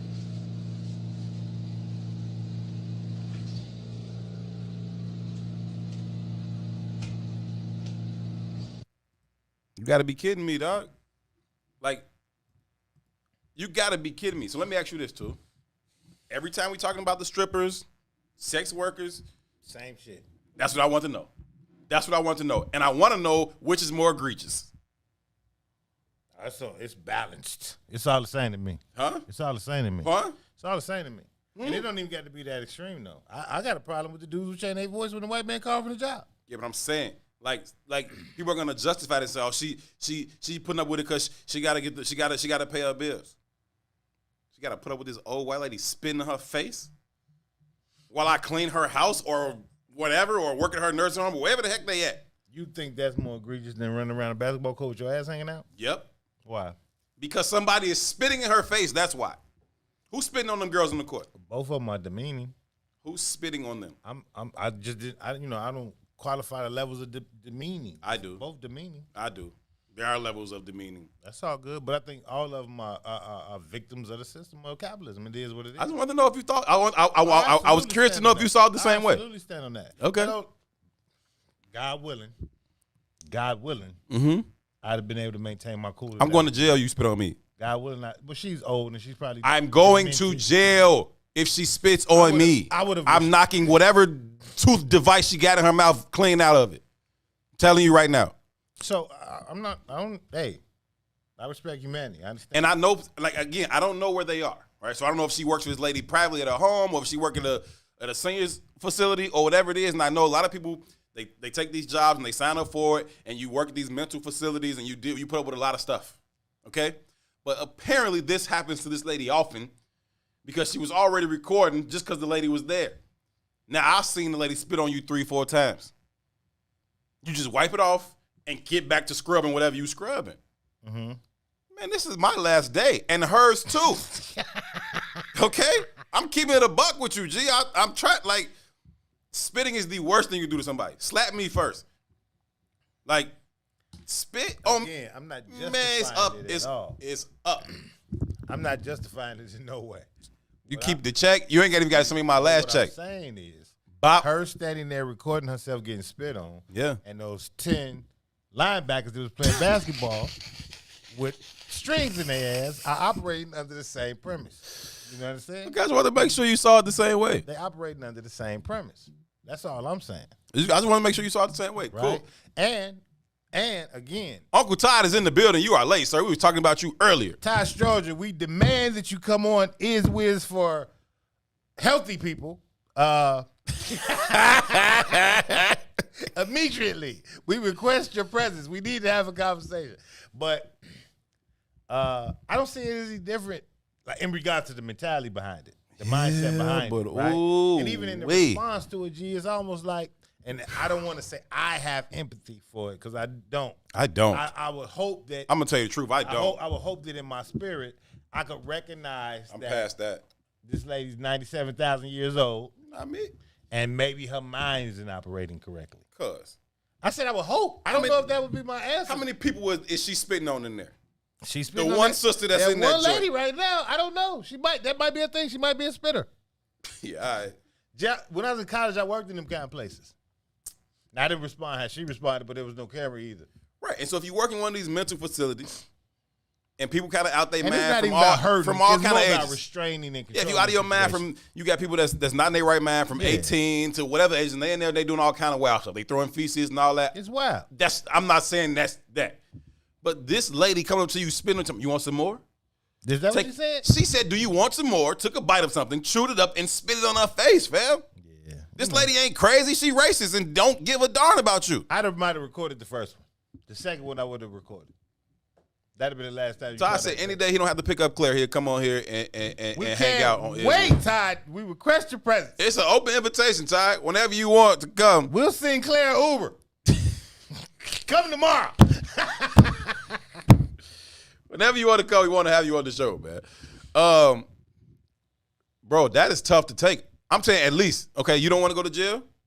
You don't want to deal with the whatever may come from you mushing this old lady in the face or pushing her down the stairs? Oh, no, that's not open hand. Suffocate her in her sleep, fam. That's not open hand. I ain't going to stump her out, Q. I'm going to suffocate her in her sleep. That ain't, no, you can't do. Don't say that. No, don't say what? I just said it. Don't say that. I said what I said. I would suffocate that lady in her sleep. Okay. If I didn't push her down the stairs. Okay. Bro, if she spits on me. It's terrible. I think it's a terrible situation. I think it's terrible, right? I think the only terrible thing is that the lady took it. I think both of those are terrible. It's a 90-something-year-old white woman in America. You know what she owns, G. That's what yes, G. We can't give no calls for dementia or insanity. No, we can give calls for racism. That's it. She didn't see no value in that black woman. Hey, I'm not, she said, I'm I not can fighting spit on you. I can chew my food up in your face and spit on you and ask you if you want some more. I'm not fighting it. I'm just saying I would hope in my spirit, well, I wouldn't respond in the way I would want to respond. One, I don't think that I could have that kind of restraint. Two, I don't even hope for it. The lady needs her face knocked off her shoulders, G. Like, you need your head spun around your neck. Like, just, I get it. Like, and if her heart stops, so be it. The world is a better place without her. Yeah. People, that's one less person walking around spitting on folks. Yeah, but that's that I bet you that's not even an extreme though, right? And I'm not being facetious here. Like, she recorded that because it's happened to her before. That's what I'm saying. Right? You've been putting up with her doing all kind of stuff to you. And I'd probably bet a dollar to a dime that it happens in a lot of those kind of places. I'm sure. Specifically off of environmental understanding. But also, when you are 90-year-old white person and the help is 30, 40-year-old black person. Right? You remembered how the 90-year-old white people treated the 30, 40-year-old black help when you was 5, 6, 7 years old. I'm not disagreeing. That's still in you. You think it's your right to treat her that way. I'm gonna show you this my right to knock your head off your shoulders. That's exactly what now we both standing in our rights. That's exactly what I'm saying. Who you think was in that gym cheering for the linebackers? Some dudes. What kind of dudes? What racial makeup do you think they were? Black. Right.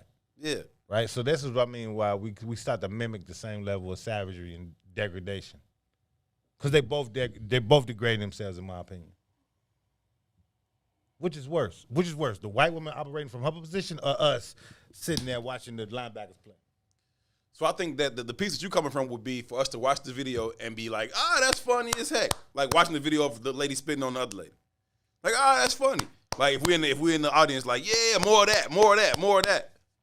Like they doing with the G-string hoopers. I can't make that. I can't make that same thing. I don't know. That's. I see what you. Man, I've been in places in Chicago, right, where women have offered to sell themselves to me for $25. Yeah. Right. Sure. And I'm assuming most of the men in Chicago know some of them kind of places. Right. What kind of environment creates that? Everybody been on the West Side before. It's on the West Side. I just like to mess with Nicole because it's fun. But what kind of energy or frequency are we operating off of when we create an environment like that? And it's acceptable to everybody. Yeah. Like this ain't no hidden understanding. This ain't even, Natalie was talking about underwear industries. I don't even consider this to be underwear at this point. Like there's a running joke in our community that you can get some box for $40. Yeah. A lot of truth is said in jest. That was me. Oh. A lot of truth is said in jest. So what world creates that? An impoverished one. And where are we standing as the men in our community from a moral vantage point, where we allowing that, or it become if they selling it to you, somebody like you done bought it. They looking for their sure. prime customer. For sure. You know what I mean? Yeah. Oh no, we've been complicit in every level, G. I'm not saying that. We have been complicit in our own demise. I'm simply saying to you that for me, this lady letting this old racist lady spit in her face is more degrading than them other ladies choosing to hoop in thongs and G-strings. That's all I'm saying. I'm very, very glad that you acknowledge that we're talking about this. That's the same thing. That would make either one of them do either of those things. Either put up with the spitting or hoop naked. I don't think it's no different. I think they got the same mindset. Woo. I think they got the exact same mindset, but I think it's a sick mindset. Because what you gonna do with the video? What you mean? You record the video for the proof. sister that got spit on? Yeah. So you're gonna take the She video. washing dishes, so there's somebody there above her. Clearly, that's what I'm saying. You're gonna take the video to the senior home director, right? So you're gonna take it to the director, and then what? And then she's gonna request to not Miss be, Ethel, you gotta stop. It's gonna be either or. She's gonna request to be moved to a different facility, or she's gonna be requested Miss Ethel be moved to a different facility. Depending on what Miss Ethel's family is paying, right? That's gonna dictate the outcome. That's it. Okay. You know what we could do? Eliminate Miss Ethel. Okay, we cut out the middleman on this right here. We cut this phone off. All that. Nobody on earth would be surprised if Miss Ethel woke up dead as hell. Okay? So I'm going to Miss Ethel's room. I'm going to wake her up. Hey, Miss Ethel. Hey, listen, I'm And not I'm defending suffocating Miss her with a Ethel, y'all. pillow. I see the comments. I'm not defending Miss Ethel. Putting a pillow over Miss Ethel's face. It's totally offensive. You know what I mean? I just said that I would hope that if it happened to me, I would have the wherewithal to restrain myself from hurting that old lady. Yeah. That's all I'm saying. Yeah, I don't even wish for that kind of restraint. I wish for all the power in the world to show her how wrong she is. Like I want like Wolverine strength. I want to how remember E Honda on Street Fighter, the fat Japanese fighter that can slap you like 1,000 times. I want that hand. Bat. Like, should we impose them same kind of consequences that's in the gym with the brothers watching the linebackers? I said no. Well, I don't understand what's the difference if they both. No one is spitting on them, sir. But they still degrading themselves for capital. No one's doing it to them, sir. That's just kept washing them dishes. Right.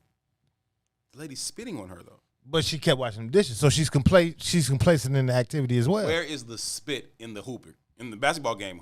It's a string in your back. A choice on a basketball. Who's court. Spitting on them? She's choosing to stay there too. That's why she filmed it instead of slapping her the first time. To who's spitting on them? It's not the same activity, right? But it creates. Who's degrading them?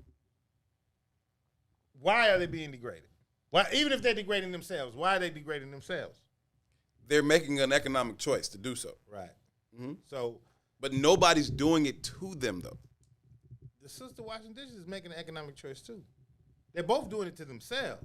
If we believe in the right of free will, they're both doing it to themselves. They both are. Yeah. That's why when I talk about relationships and I say they both, there's always a mirror. And it's going to always be your fault. Because you're always making a choice. You always get a choice. Even if the choice is death, it's a choice. So the problem always comes back to you. It's going to always come back to you. Right? But if we're going to slap the old lady as a consequence to her behavior for a decision that you're willing to accept. Right. Right? Right. Because you've taping it. Right. You know when this is going to happen. Right. When I'm standing in the kitchen washing dishes, Miss Ethel is It's coming gonna to spit on me. Yes. So I'm going to prepare my phone so in the right angle because I know what she's going to stand with because this is what she spit on me last week and the week Friday. before. Right. You know what I mean? Right. You're complacent. But if we're going to punish the old lady, then why shouldn't we punish the people cheering for the ladies with the string in their back? So I'm with you up to the point of it being degradation. degrading, right, for both sides, right? I am with you right there. They are both degrading themselves. And I'm just playing devil's advocate. And I'm with you. They are both. I probably would have slapped Ms. Ethel. Oh, I know you would have. But I would have taped it. Right. Gianna, fop, fop, fop, fop. Herb is advocating for men beating on women. Call it what you want. Call it what you want. That old lady ain't a woman. She's just somebody spitting on me at this point. To heck with her. Listen, all I'm saying is, up to the point of them both degrading themselves, yes, I agree. But I can't go to the point, I can't say it's the same because somebody is literally assaulting her. Nobody is assaulting those women. They just choosing to do that because they want the money to go, whatever that comes with it. That's a choice you made. You see that lady Nobody's playing assaulting defense? That was an assault. I don't know what you're talking about. That was an assault. You just told me a story about Ron and Curie or whatever school you said you were playing at. Yeah. It happens all the time on the court. It happens all the time on the court. What are you talking about? That was assault. My point is, man, like we got to start having some kind of standards. Let's you see. know what I mean? Salim is weighed in on this. Now, let's just see. The dishwasher certainly hates being spit on, but she's exercising self-discipline and resisting retaliation. The dudes checking the scantily clad linebackers are not exercising self-discipline. The power of agency goes to the sister. Who got spit on. Right. And that's a matter of perspective. Right. Right? Because she's practicing what I said I would hope that I could embody, right? Some restraint. Right. Right? But you're saying you should punish the old lady. So I'm teaching. I'm not even punishing her. If that's the I'm standard, just teaching her that you can't spit on people. you're teaching her. I'm educating her. Corporal punishment. You cannot spit on people. I'm with it. Here's why. Okay. Like you. Hey, either way, man, I just hope that my daughter don't have to wash nobody dishes or play basketball with nobody. You understand what I'm saying? I'm trying to build hope in my baby girl. Straight up. This world is coming to an end real quick. I feel what you, Salim, was saying. I just I don't know how where's the guys cheering? Where are they at? Where is their equivalent in the spitting scenario? They watching this thing, and I'm not saying that they're right for watching it. I think they actively participate in the degradation just like the spitter lady. You think so that It's they're the acceptable spit? for them just like it's acceptable for her. Okay. If my daughter was on that court, you think I'm gonna stand there and cheer? No. So why should I stand there and cheer for anybody else's daughter? Why shouldn't I respect them in the way I respect my daughter? Agreed. You know what I mean? That's all I'm saying. If we're gonna create standards, let's create standards, man. Yeah, that's tough. You can't have it both ways.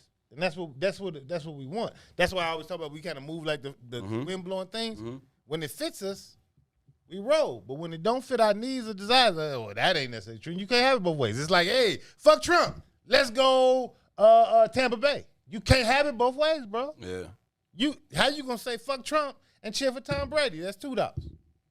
How do you do that? How do you do that? I don't know how you do that. Shout out to Boosie for sponsoring the Cuss Jar. Celine said that old lady was probably a victim of dementia. And I agree. That was why I would hope I would be able to restrain myself. I'm not buying it. I'm not giving her that excuse. She wouldn't have spit on me. I'm not giving her that excuse. The first time she'd have tried to spit on me just because I got reflexes, they wouldn't allow that. That's not gonna happen. Oh. Yeah. Come on, shorty. You sitting there chewing it and then forming your mouth to do it. Asked her, do you want some more? That's not gonna happen. But I would held the love, whatever cupcake. You want some more? Dementia having self in a way. Shoot it up and spit it out of her Even again. with dementia. The first time that happened, come on, man. I would restrain her in a way that she would know I'm not the one. Come on, man. You train dogs. Like, you train babies. Like, nah. Ain't no white people working there? Do she spit on them? Am I to assume that she does? Because I'm going to assume that she doesn't. I'm going to assume that she doesn't spit on the white ladies that work there. I don't know. I bet you there's no white ladies that work there to wash dishes. I could be wrong. I bet you there's no white ladies there just washing dishes. Right. White ladies there have an office where they doing paperwork. Don't matter. Why did you think you should go spit on the dishwasher then? Because it's why you ain't spit on the receptionist or the director? It's the reference point to the through line of America. It's the same thing you just said. Right. She probably experienced black people in the service manner. Right. She's not out of her mind. This is how I can operate. She's not out of her mind. Either way, but you said why she ain't spit on the white women? They're not available for you to spit on me. We don't operate in these spaces. What I'm saying because we're is- anchored into some level of stability because of the money that flows to our community. What I'm saying so is, from my standpoint, that's a rational I just thought. want to keep my daughter out of those positions. It's the only answer I can come up with. That's a rational thought that she has to process for why she spit on this lady and not anybody else who works there. I'm not giving her that cop out of her suffering from dementia. She very well may be. Or she very well may be perfectly fine. We know 90-year-olds that are perfectly fine. I'm not giving her that just because she's 90 and live in the home. I don't even know that she lives in the home. That may have been her crib. She might, like, that lady just might be hired to work at her house. What? Serious, man. That wouldn't be her house. Huh? That wouldn't have been her house. Why not? That wouldn't happen like that. Check this out. Now, this is a different one. We got another one. This just got sent to us. This is a whole different thing. All right, come on. What's up? Change the whole context. Watch this. Dude, are you kidding me?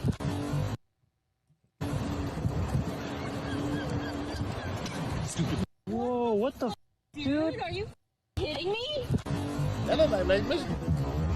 What happened? What's even happening? I don't understand. He spit on her. Did he?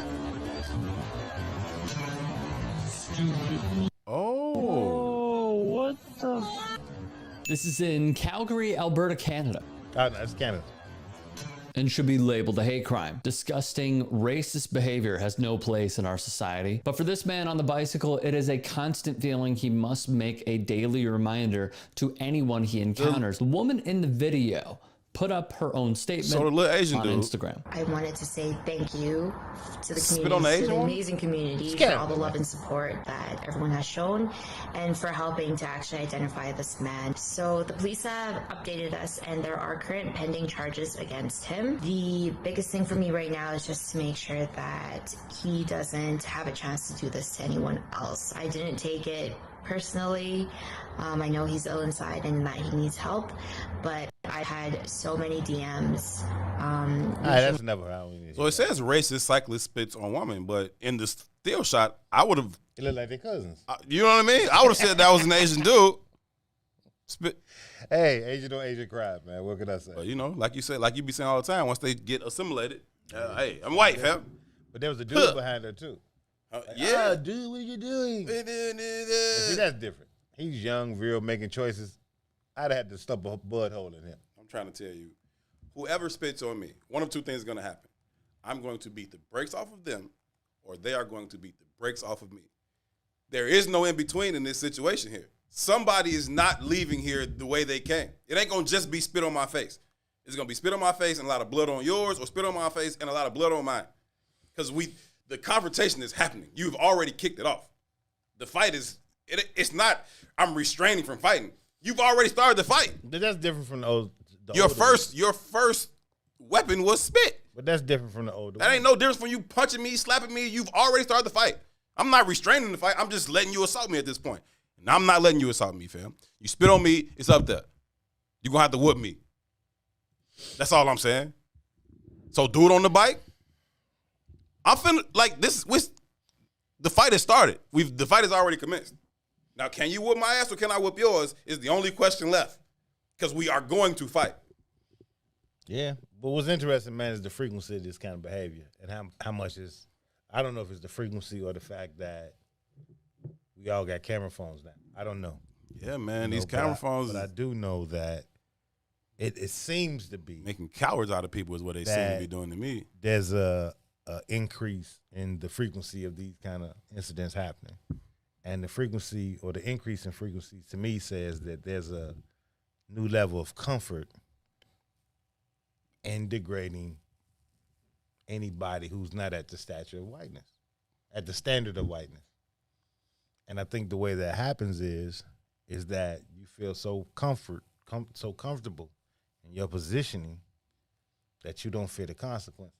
Mm-hmm. Like a child running in the house because ain't nobody going to straighten them out. That's what it is. So when we get back to our community and to understand the masculinity and manhood, what's that look like? Mm-hmm. Right? Mm-hmm. Like, I told you I got in trouble in high school. Well, that trouble sent me to Iowa. You know what I'm saying? And being honest, this is my first experience with white folks. Man. You know, they was Bigfoot before that. Right. I heard about it, but I ain't seen them. You know what I mean? if you know about Chicago, South Side in the 80s, 90s. You ain't got to see him. I ain't got to see you, ever. Ever. I heard about you, but you ain't around here. Right. You know what I mean? And getting to Iowa, because I wasn't from that environment, it was a very different experience. Like, black people legitimately was walking down around with their heads down. You know what I'm saying? It was like borderline slave mentality for real. You know what I mean?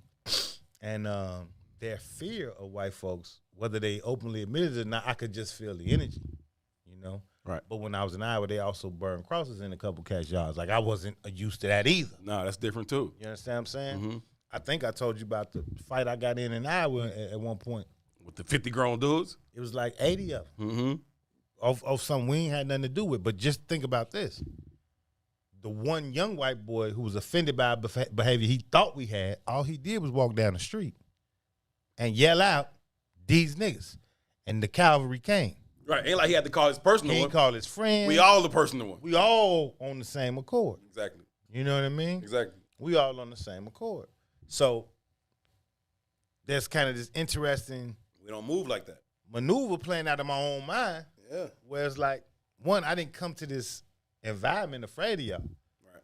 But I really haven't had any engagement with y'all. I didn't live my whole 15, 16 years up under this kind of oppression or this kind of pressure. All right. And what does that create? You know what I mean? And that was just a physical fight. But outside of the physical fight, the mental breakdown of the black Iowans, like, they just didn't have no place in the world. And they felt like that. You could see it. They was defeated. People, when I met them, they was defeated. You know what I mean? 15-year-old black boy in Iowa just been here all his life. He was defeated, bro.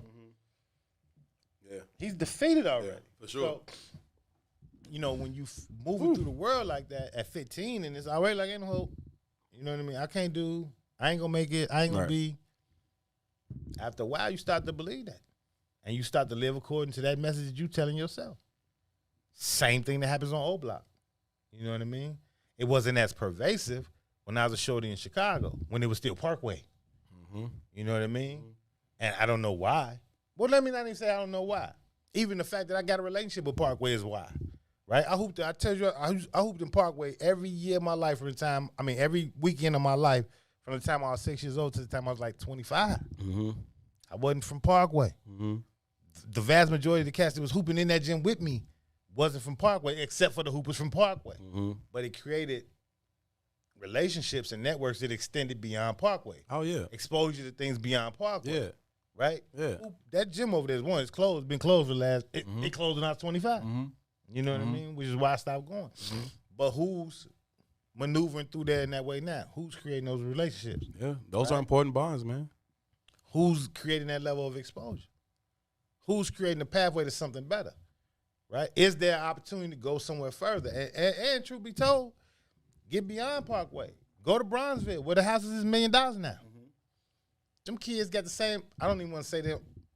I don't want to say they have the same opportunities. But when you start looking at black outcomes, Parkway, Bronzeville, 2 mile difference.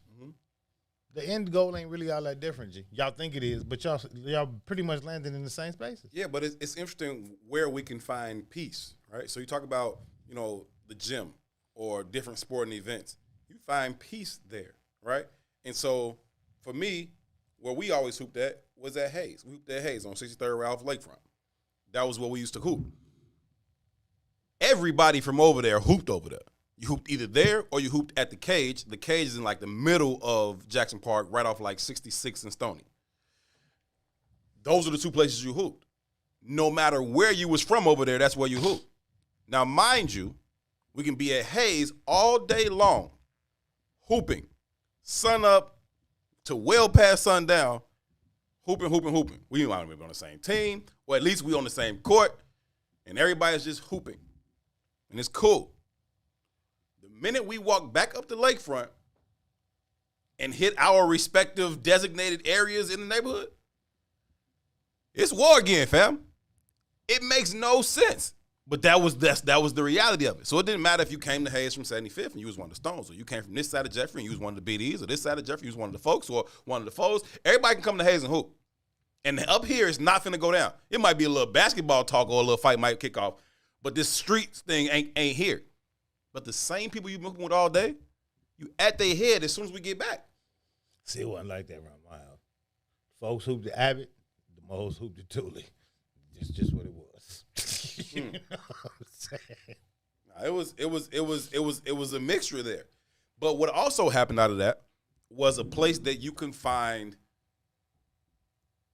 some type of middle ground or people who could be those bridges, right? And so, okay, now we get back over here. Okay, my man's into it with your man.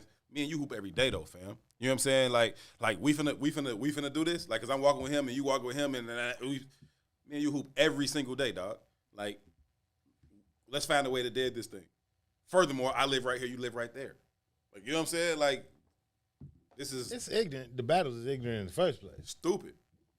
But once one person died behind it, I got to get my lick back. Now each side got somebody dead, and now it just doesn't end. And now it just goes on and on and on and on and on, and you can't play enough basketball to end it. Either way, though, I think we're emulating white folks to a degree that we don't even recognize at this point. So when Stokely says, you know, it takes the white man to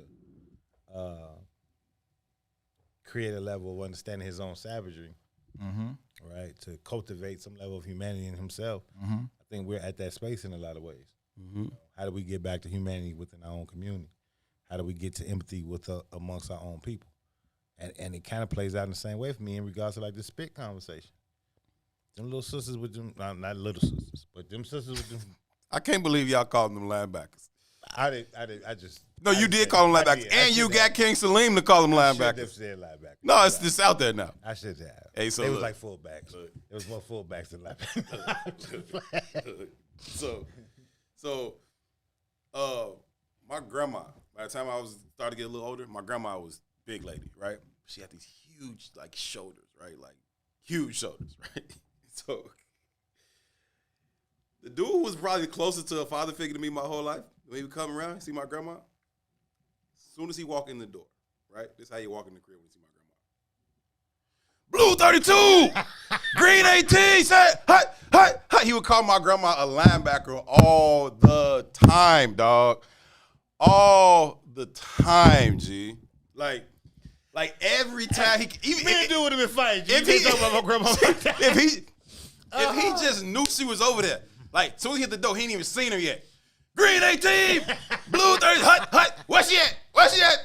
Dick Buckets. Like, just, I swear to God, every single time. If I call him right now and say, what's up with my grandma, he gonna say, blue 32. Like, I swear, one day I'm gonna call him just so you can hear him say it. I swear to God. Ready Rock, you from the Ida B's or the Dear Boys? Unbelievable. Oh, man. You know the Parhams then? Or the Blakies? What Parhams? I know Parhams. You know Royce? Like Royce and them? Corey and Reggie and Lil Royce? I don't know Lil Royce. Lil Royce can 6 o'clock though, we out of here. Yeah, time for us to go, man. We appreciate y'all so much for tuning in to this episode of I Said What I Said. Y'all make sure y'all get up early tomorrow. Hang out at the Ruthie Moore Show. Stick around for the Book of Dawn. Then it will be Parenting in a Pandemic with Tennille Jackson before the green side of things with Brother Sadiq and Sister Cassiopeia. We will be back here same place, same time tomorrow at 3 p.m. for Ron Rilla. For Toussaint Werner, my name is Herb Howard. We'll catch y'all tomorrow. Until then, y'all be good to each other. Peace. WIFTV PM.